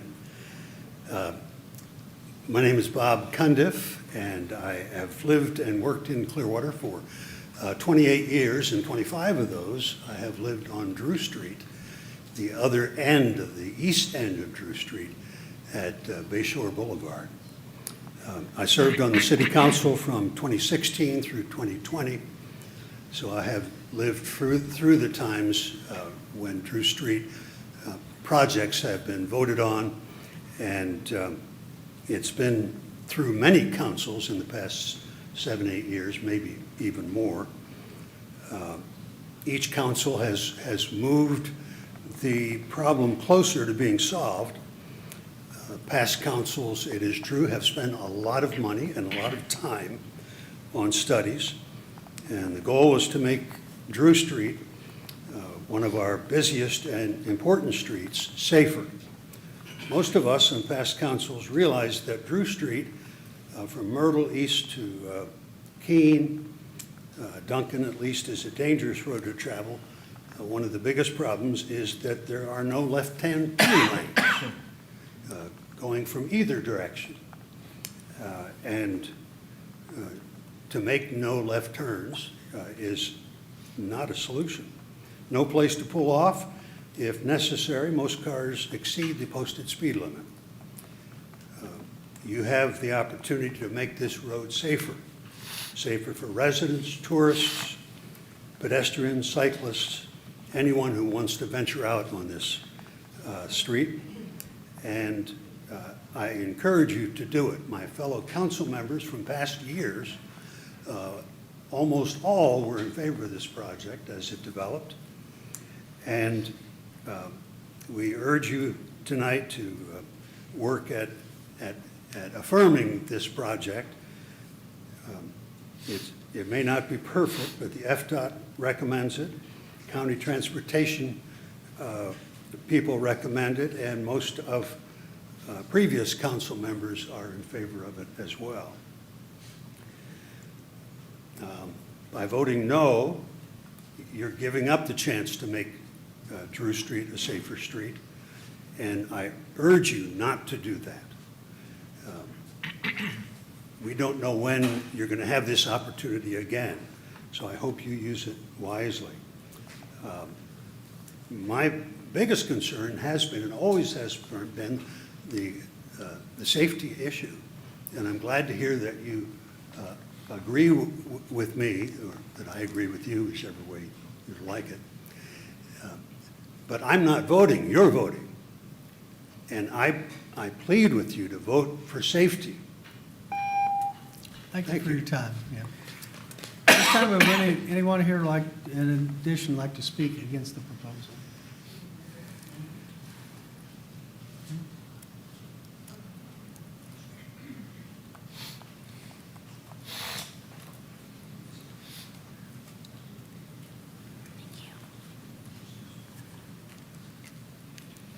Good evening. My name is Mike Mastrosario. I live on Turner Street in Clearwater. I work right off of Drew Street. My office is on Pennsylvania Avenue. I travel Drew Street 6 to 8 times a day. I know what kind of road it is, but it's the road. Whether it's 1 lane, 2 lanes, or 4 lanes. The road does not cause the problem. If you'd help us in the back of the conversation, thank you. Yeah.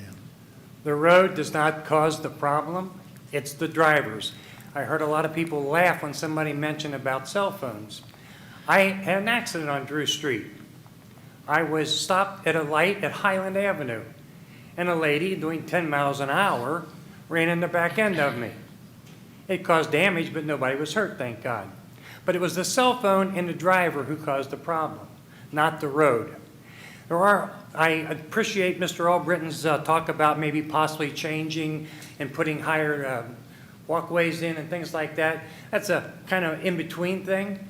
But I honestly, I ran against taking it down to 2 lanes. I think it's a bad idea. I think it's a more costly idea if we have to change it back again or try to do a different situation. I think the opportunity is to add income by our police department to ticket people going over the speed limit. You know, everybody laughs, it's okay to go over the speed limit. Well, let's do what we're supposed to do by law. I had another person that had to leave early, and she asked me to please bring this up. How come parts of the street are 40 and how come parts are 35? I don't know that answer, but why can't it all be 35? Let's use common sense in regards to dealing with the situation instead of one way or the other. I believe that, first of all, I want to say I take my hat off to all the yellow shirts that came out tonight to voice their opinion. The red shirts that came out tonight. And then I want to applaud the mayor for going this way and that way one at a time. I think that was a great idea. But the bottom line is, it's not an easy answer. It's not an easy solution. But the solution is not what we do. It's the people on the roads. And I'll close one quick thing. I was also in another accident on East Street. East Street is a one-way, one-lane street that's probably about 20 miles an hour. I chose to not pay attention. I think I might have blacked out. I don't know. But I had a collision with somebody on Gulf the Bay. Totaled my car. Thank God I'm still alive. But it wasn't the street that caused the accident. It was me. So people, it's on the people. That's what it is. Let's do what's right by them. Thank you. Next speaker in favor of the proposal.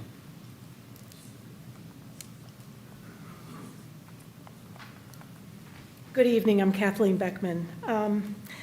I wanted to follow the previous speaker because there's a lot of I think, I believe, and I feel that you all have expressed. And I would encourage you to make your decisions based on data and facts and statistics. We have asked for multiple studies and we received multiple studies. We've paid, there's been $2 million spent on this project over 7 years. You've asked for multiple studies, you've gotten the results back, and they confirm that this is a safe and the best plan. There was a statement made about, the timing is horrible here for you all, new council members, to be faced with this decision. Well, that timing was absolutely intentional, and you know it was, that this was delayed until after the election. So here you are facing this decision. I believe if you, and I would say this to anyone who's spoken here against this project, the Drew Safety Project, is that listen to Monday's work session and listen to all of it. You all peppered the FDOT experts with a ton of questions, and they came back and answered them all thoroughly and completely. And some of the overwhelming the response at the end, some of the responses from FDOT experts, again, we've gotten multiple studies. All data aligns with this safety plan. You will solve the crashes. People have asked us to please help. The city requested this project. We've had multiple meetings and the public support this. They've received dozens and dozens of letters of support. You've said tonight, and this takes into account widening lanes, it takes into account overflow, all those questions have been answered. So please, people who come up here and say, I think you should do this and that, please listen to the work session. Those are all addressed. Mayor Rector started his statement this evening about, I think this has been too much about safety. And we all care about safety. And you might say you care about safety, but let your actions play out and prove it. Because if you do, you will approve this plan with the money that will stay in Clearwater to make this safer. Mark, Witt's words, everyone's, that money will go away from Clearwater. It'll either go somewhere in Pinellas or out of Pinellas. We have asked for this, it's been approved by Forward Pinellas for a number of years, and now you come down and you're truly saying, I don't believe the data, I feel and I think better, and we're gonna come up with this miraculous plan in 2 weeks. And for you to say, I'm going to sit there and listen and consider things in 2 weeks, you know that's not true. You know your mind is made up, and Mayor Rector said that from the beginning as well. I don't think you're gonna change anybody's mind. And so it's really disheartening that you're going through this actions and you're going to say, I listen to a lot of people when we come back in a meeting in 2 weeks. And I've really given time and thought and considered, and guess what? I'm voting against it. The reputation of the city will be irreparably harmed. Next speaker, if we have someone who'd like to speak against the proposal. Okay. Do we have another speaker that would like to speak for the proposal?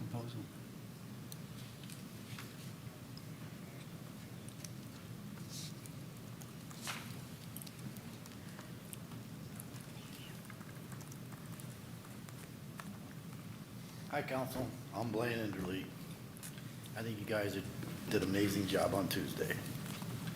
But when opportunity knocks, only a fool don't open the door. Am I the only one that thinks or feels that you guys don't have a chance in heck of turning this down? But I think you don't have a chance in heck. I've changed a lot of projects in Clearwater. Clearwater Beach Roundabout. I forced them to change it, not once, but twice. I tried to change Hercules Avenue with this exact plan. They came back with the numbers. They shot me down. But I knew one thing, never ever go against a PE, a professional engineer. Mr. Margolis, wake up, please. Please address the entire. Please. It's for you not to trust these people. See, you have professionals that do a model in this town, and they said, hey, This is what we agreed. DOT did the same thing twice. My only concern is, why are you doing it on the data now? I want the data 5 years from now, and I want the road now for 5 years.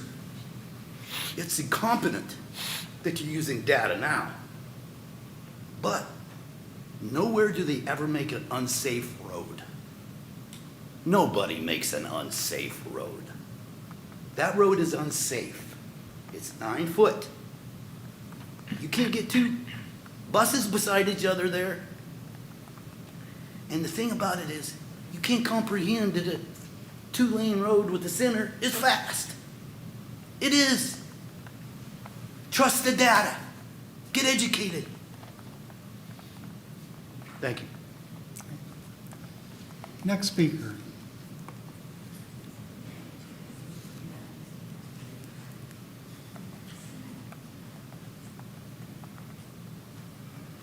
Rita Lynch.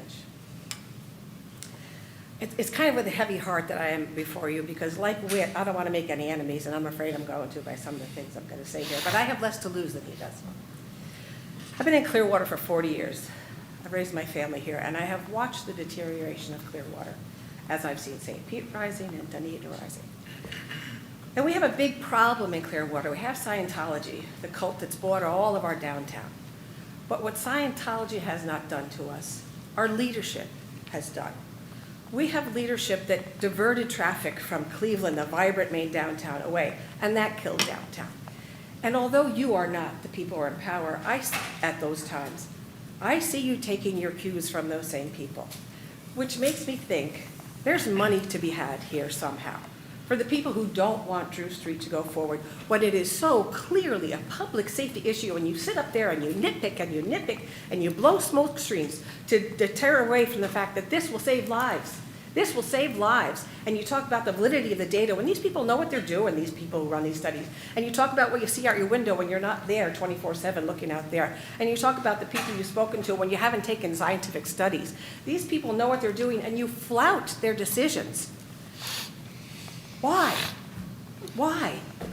When you can save lives, why are you not doing this? And that begs the question, what's behind this? Who's to gain by not having this Drew Street project go forward? And to me, that's a $64 million question. Thank you. Next speaker. Anyone else like to speak on this agenda?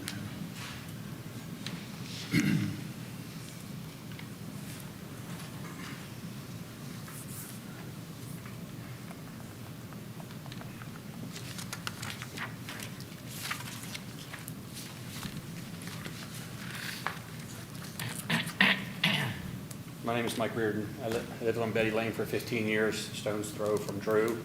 In '04, my wife was rear-ended trying to make a left on Betty off of Drew. My son was 2 years old in the car. Talked to the city.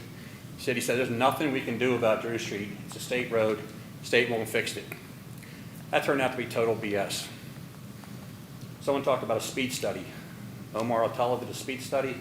Had Chief Slaughter make a presentation that Hibbert ordered to be done. Apparently, there's only 5% of the cars on Drew Street speed, because 5 to 10 miles and over the speed limit is considered creep. So if someone's going 50 in a 40, they're not speeding. So that was one little BS thing that Hibbert pulled off. Mayor Rector, you're talking about all your surveys, 80%. I've talked to people for 7 or 8 years, and 80 or 90% are all in favor of it. But I don't give them the BS about it's a double lane elimination. It's not a double lane elimination. It's a single lane elimination of the center turn lane, which makes it a hell of a lot safer turning in or out of any neighborhood, and all the data proves it. It's also an arterial road by the city, state, county. Everyone calls it arterial. It's not a thoroughfare. Paul Bertel has told me we got the right of way for the sidewalk in '99 or 2000. For over 20 years, the city did not put in a sidewalk for 4.5 blocks. Former Mayor Hibbert laughed about it and made a joke about it walking down it, why it wasn't there. This city has screwed over citizens for decades. And anyone up here that votes against it is full of it. You walked it with me for half an hour. You walked it with me for half an hour. You scheduled and then canceled and won't go back. Mike, you're off the hook. And you refuse to walk it. You haven't even been on it. You haven't even seen the 19 inches of sidewalk. There's nowhere to go. There's no way of widening the road. You can't put power lines in the ground. You can't widen the sidewalks. You can't make the road the minimum standard. If it was in any of your damn neighborhoods, you would do something about it. And they tell me someone from Countryside doesn't like it, they could screw themselves, because if this was in Countryside, they'd all be up in arms. And Kim Burfield, Ed Hooper, probably Latvala, Mayor Hibbard, all of them are behind this BS that they put off for a year. They didn't put the study in front of Ford Pinellas for a year, the Kimley Horn study. They buried it. And then they got a one-year study, $100,000 survey, and the consultants who've done the data have no dog in the hunt. It's not FDOT. It's two outside consultants that have come back and said, this is the reality. You're full of it. I hope you don't sell your soul, because once you sell your soul, you're done. Same with you. I hope you think about this, because once you sell your soul as a political council member, you are done. The Chamber of Commerce burlesque show, or whatever the hell over there with Amanda Payne, they're behind this. Karma's a bitch. Be careful. Do we have another speaker?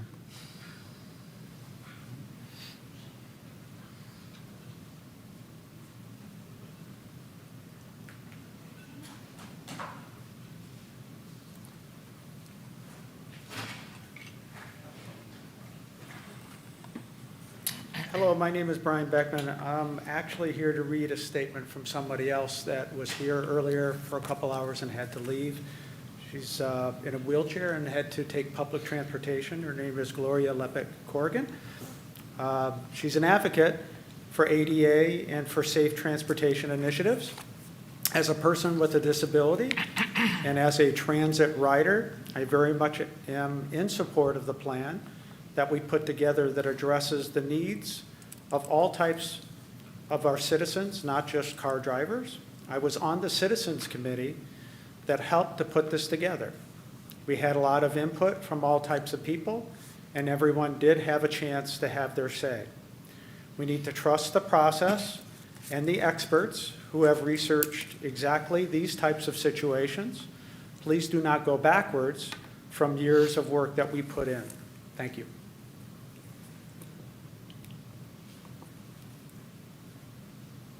Our next speaker.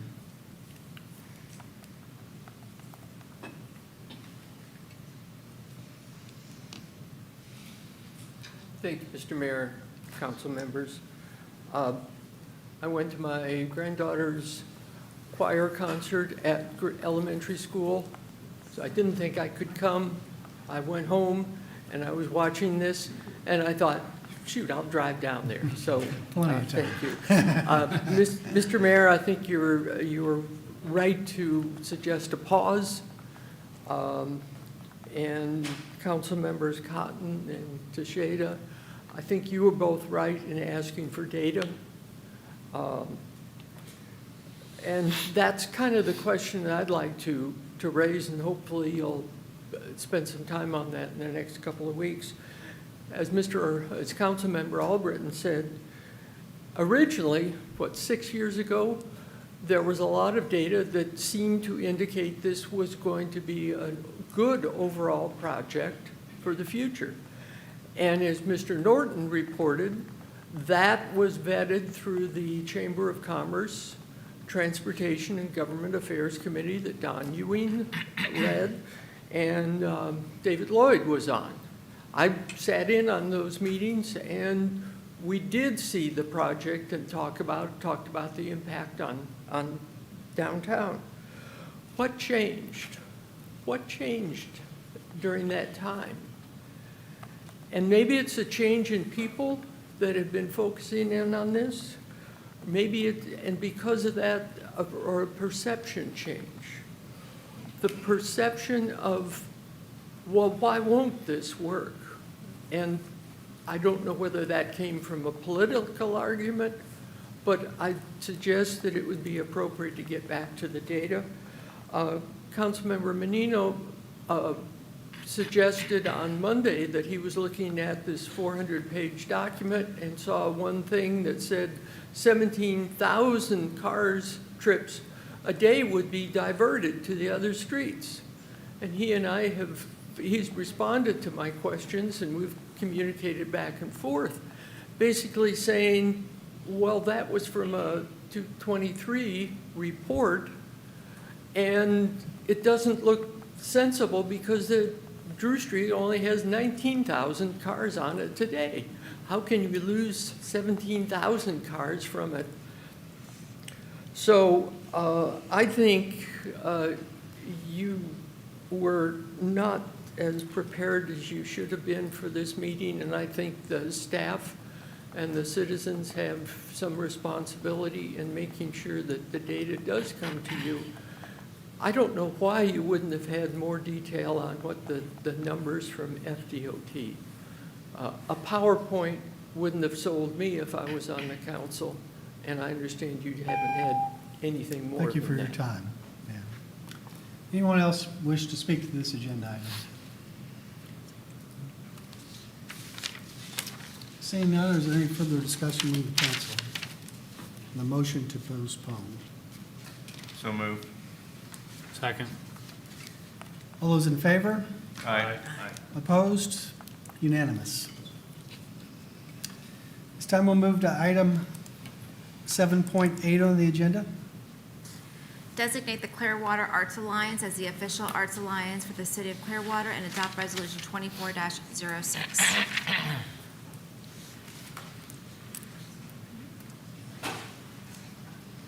Good evening, Council. Samantha Moulet, Neighborhood Services Manager. I'm here today. Amber Bryce presented this resolution on Monday, which designates the Clearwater Arts Alliance as the official arts alliance within the city of Clearwater. Myself and members of the Clearwater Arts Alliance are here to answer any questions you might have, and they've been very patient and have waited here for 3-4 hours now. Are they able to come and say a couple words, Rose? Sorry? The Arts Alliance, are they able to come up and say a couple words? Sure, yeah, absolutely.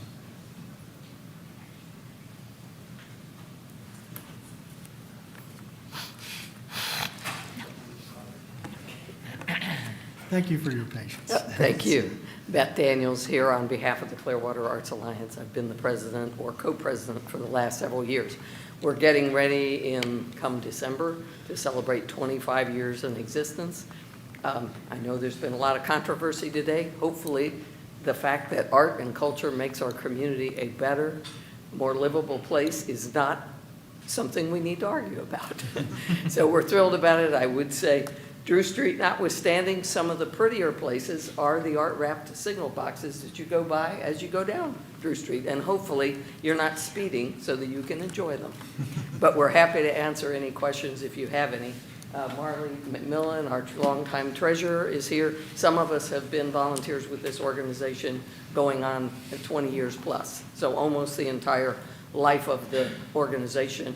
And actually, Margot Walble, who was Clearwater's first cultural affairs director, was the founder of the organization. So we're just looking to be recognized really in a more official capacity, which will give us a little more oomph and credibility, and we're doing more and more things and getting more active, including a lovely art exhibit that will be opening in the library 1 week from tomorrow. So if you have any questions, we'll be happy to answer them. And we appreciate actually several of the council members, both present and past, have served in a capacity on our board, and we've always appreciated their input. So thank you very much. Thank you, Mayor. Resolution number 24-06, a resolution of the City of Clearwater, Florida, designating the Clearwater Arts Alliance as the official arts alliance for the City of Clearwater, providing an effective date. Okay. Any discussions or questions from council? Motion. I just want to reiterate what I said the other day, that I've heard at least 2 presentations by Creative Pinellas, and just the importance of the arts to not just the growth and making the county thrive, but definitely Clearwater. Yeah. And appreciate you and the board and the Alliance for really doing the great work you've already done and committing to help us continue that work. Thank you. And we invite you all to come to the activities, the exhibitions, the art walks. We're promoting public art in Clearwater, and it's among other things, and students and student artists. So come out and join us and become involved in our activities. Thank you. Motion? Move to approve agenda item 7.8. Second. All those in favor? Aye. Opposed? Unanimous? Thank you. Move to item 7.9 on the agenda. Approve a purchase order to United Rentals North America, Inc. for the rental of 8 portable pumps for term June 1, 2024 through August 27, 2024, with an optional 3-month extension valid November 30th, 2024, if the underlying contract is renewed in the total not to exceed amounts of $139,176 pursuant to Clearwater Code of Ordinances, Section 2.563(1), piggyback, and authorize the appropriate officials to execute same. Evening, Mayor, council members, Marcus Williamson, Public Works Director. These are 8 pumps that we would be putting out there temporary through the hurricane season for the North Beach area. We have purchased 4. They won't be here for another 120 days, so the plan is to put these out. We will pull 4 of those as soon as the permanent ones arrive and leave the 4 additional ones to pick up all of the laterals. So standing by for any questions you might have. Any questions? Anyone from the public wish to speak to this item? Seeing none, I'll entertain a motion. Make a motion to approve agenda item 7.9. Second. All those in favor? Aye. Opposed? Unanimous. This time we move to item 8 on the agenda, citizens to be heard on items not on the agenda. Members of the public are invited to speak on any item that has not appeared on today's agenda. Please step to the podium, state your name for the public record. You have 3 minutes to speak on a subject that's not on today's agenda. There should be no dialogue between the person speaking from the podium and the city council until the speaker has completed his or her comments. Our first speaker.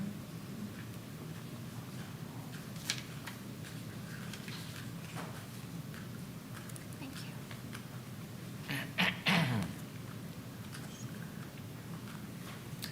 Good evening. I'll be brief. Captain Scott, Fishing Clearwater Inshore. I've had the pleasure of meeting a number of the council members at the Amplify events. Thank you for attending. Wanted to bring attention to a situation that's recently been developed on the beach where folks that are doing charters and picking up for other aquatic activities for our tourists that are staying on the beach don't have a place to be picked up any longer. We know about the challenges that are going on at the boat ramp that's down there by the rec center.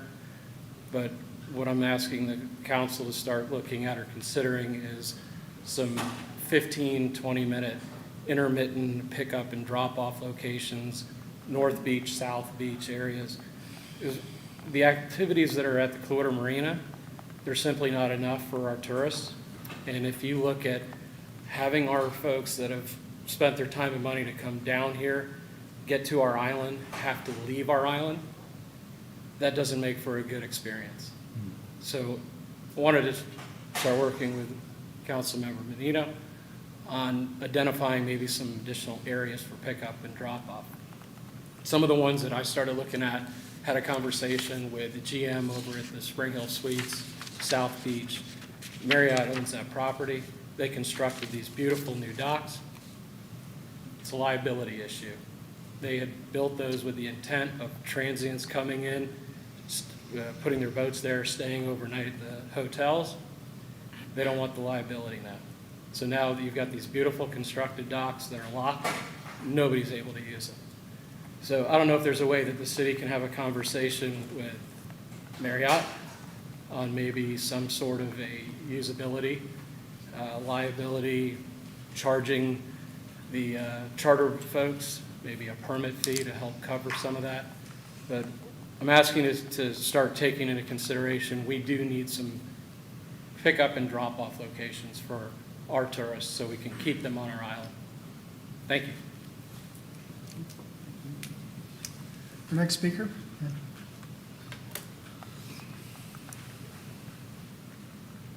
Good evening, Mayor and Council.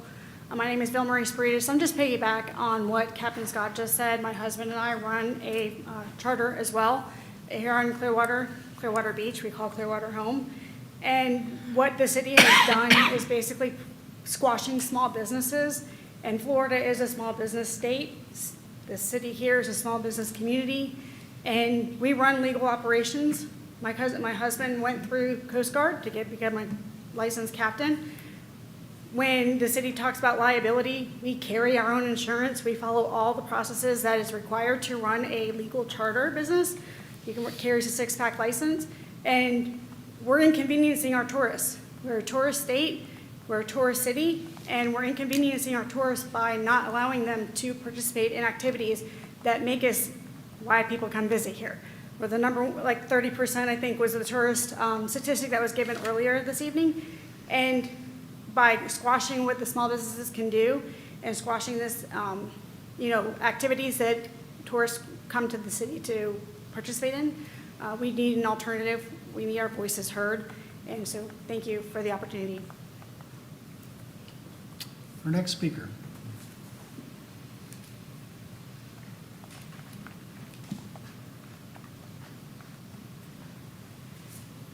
Good evening, everyone. Jason Mastropietro, 1079 Cephas Road. I'm president of the Friends of Moccasin Lake. And back on April 27th, we celebrated Earth Day there. And I want to say thank you for several of you came out. Mayor Rector for doing the proclamation of Earth Month for being April for Clearwater and lending the weight of your office to our event. Things went very well. Saw Jennifer Poirier there, the city manager. I also interacted with Sandy Clayton and Sean Beasley. We've had some good conversations. And I wanted to mention as well Melody Yin. She did a great article on LinkedIn. And Mayor Rector, again, I saw you commented on that as well. And we're just very appreciative of how the whole thing went. We're also appreciative of Cassie Cordova coming by and Lloyd Simmons and all his staff and how they ran everything there. So I want to say thank you. We had a great Earth Day and things went fantastic. Good evening. Next speaker.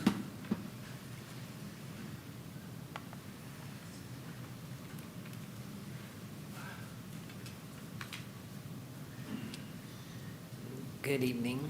My name is Captain Ryan Huffman. I just want to take a second and say that you guys have a really hard job, and I will be praying for each and every one of you tonight. I am here with the other captains.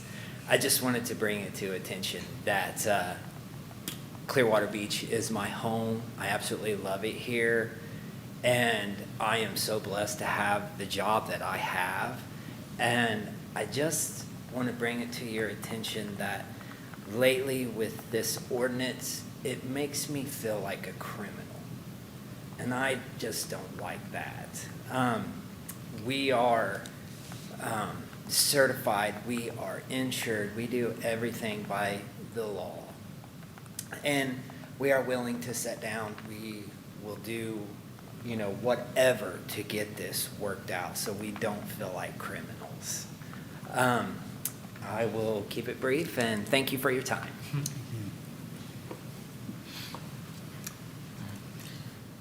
Next speaker.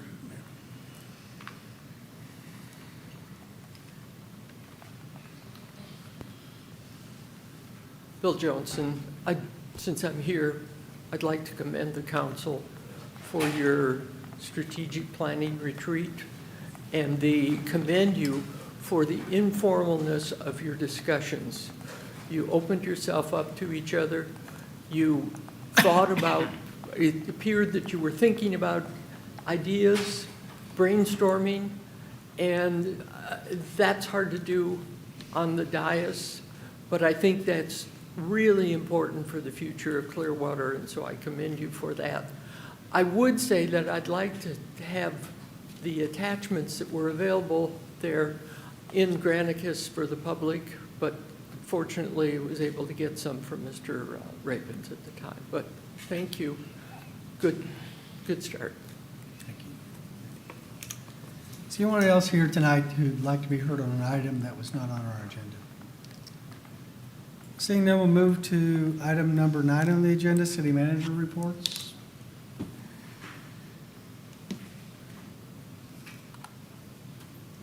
North Beach update. Evening, Mayor, council members. tonight's will be brief. So we're just looking at the hurricane season coming in, so we're continuing to do a bunch of prep cleaning that's out there. We had the recent storm. We didn't have high tide on that, but where we did close in the weir, we did see that we didn't have any drainage issues after that. So that was a positive nature and kind of reinforces closing that weir in. We did get 2 more tidal valves that were installed out there by the contractor, so that was good news. And we're going to look at a couple more locations to put in some of the new tidal valves that we were hearing about, because we don't have tidal valves in all of the discharge yet. Vice Mayor? So how's that, the potable water blow-off at the end of El Dorado? Is that still creating a problem, or have you found a way to reroute that? So they've reduced what's coming out, and they're pushing it at others, and with the season right now, they've been able to reduce things. It'll all come up. We're looking at a couple of different locations to relocate, and they're going to dechlorinate, and then we'll be able to put right into our inlet. So as they can pick up on those other ones on Laurel and all, they can push more flow to there to hold that one down. So we've got some temporary solutions with them, and then we'll do the dechlorination. And Public Utilities is still pursuing a couple other options also. So Okay, good. it's gotten better. Thank you. Any other questions? Okay, thank you. Any other reports? Mayor, if we could just allow ACM Slaughter a moment to respond about the charter. Okay. Just to update the council, I'm sure there was an ordinance that passed that gave us the ability to permit people doing commercial activity at the Seminole docks. It's specific to Seminole docks, not the North Beach recreational docks, specifically because that particular dock doesn't have the capacity to support a commercial operation. There's always been an ordinance that did restricted commercial operations on the recreational, or these boat ramps and these docks. But this one will allow us to permit some activities, and we'll limit the number of activities so it doesn't impede too much on the citizen use of our docks. They just need to be a little more patient. We're finalizing the permit process and right now debating the fee amount. But we'll follow up with the names and make sure they're in the loop. Thank you for that. And that, just for clarification, that's only for the Seminole boat docks is what we're discussing about? Okay, because I think the original problem they're saying is getting tourists in cars to drive over the bridge and coming over there was Yeah, where I they mean, were having the I'm problem. sympathetic to that particular issue, but that particular area is just not developed for that particular purpose. And even Seminole Docks is limited capacity right now. It's because of some of the docks that are down that I know we've had some correspondence on another topic. It's at max capacity already, so we're doing our best, but we should be able to get this permit process rolled out here relatively shortly, and I think that'll at least give some legitimate option. I understand a lot of them talk about their being properly insured, but that hasn't stopped people from suing us that are their customers that have fallen and actually had sizable claims that we've had to settle because of those particular customers. Same reason Marriott doesn't want to do it.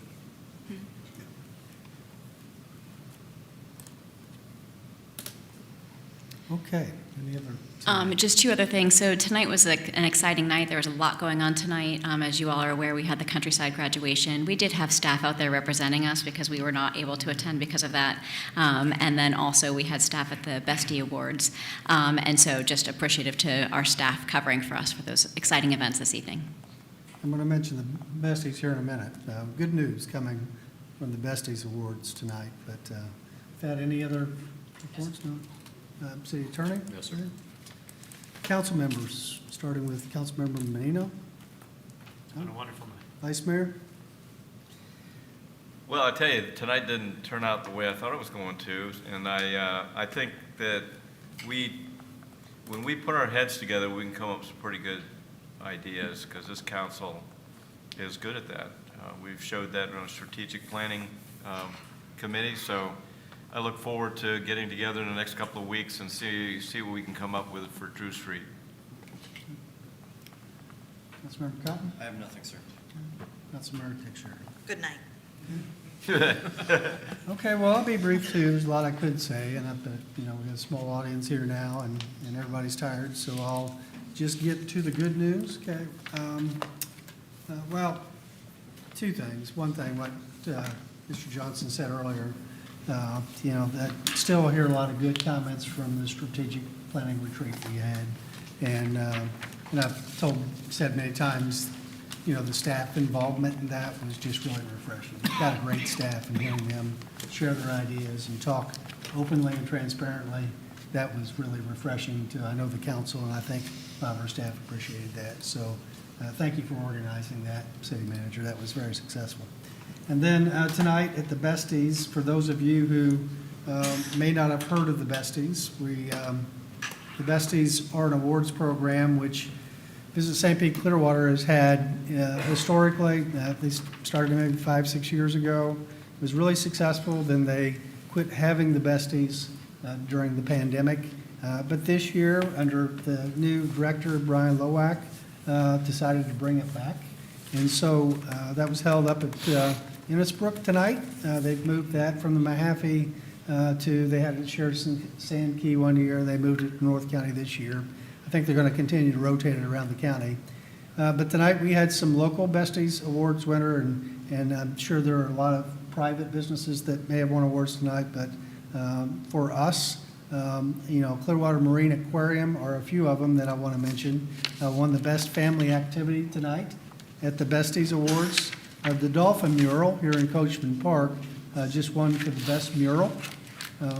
And Sugar Sand Festival won for the best festival in the county. And drum roll, please. It's not the first time we've won it, but once again, Clearwater Beach won the best beach award. So, Oh, yeah. and that one, that's a testimony to lots of people, you know, private businesses, and certainly our city employees who work really, really hard to make our destination in Clearwater Beach such a special and attractive destination. And so congratulations to our entire City of Clearwater team and the City of Clearwater, because it's definitely a great effort to keep that as nice as it is. So with that, I don't have anything else other than good news to share. Thank you all for attending tonight, and I now adjourn this meeting.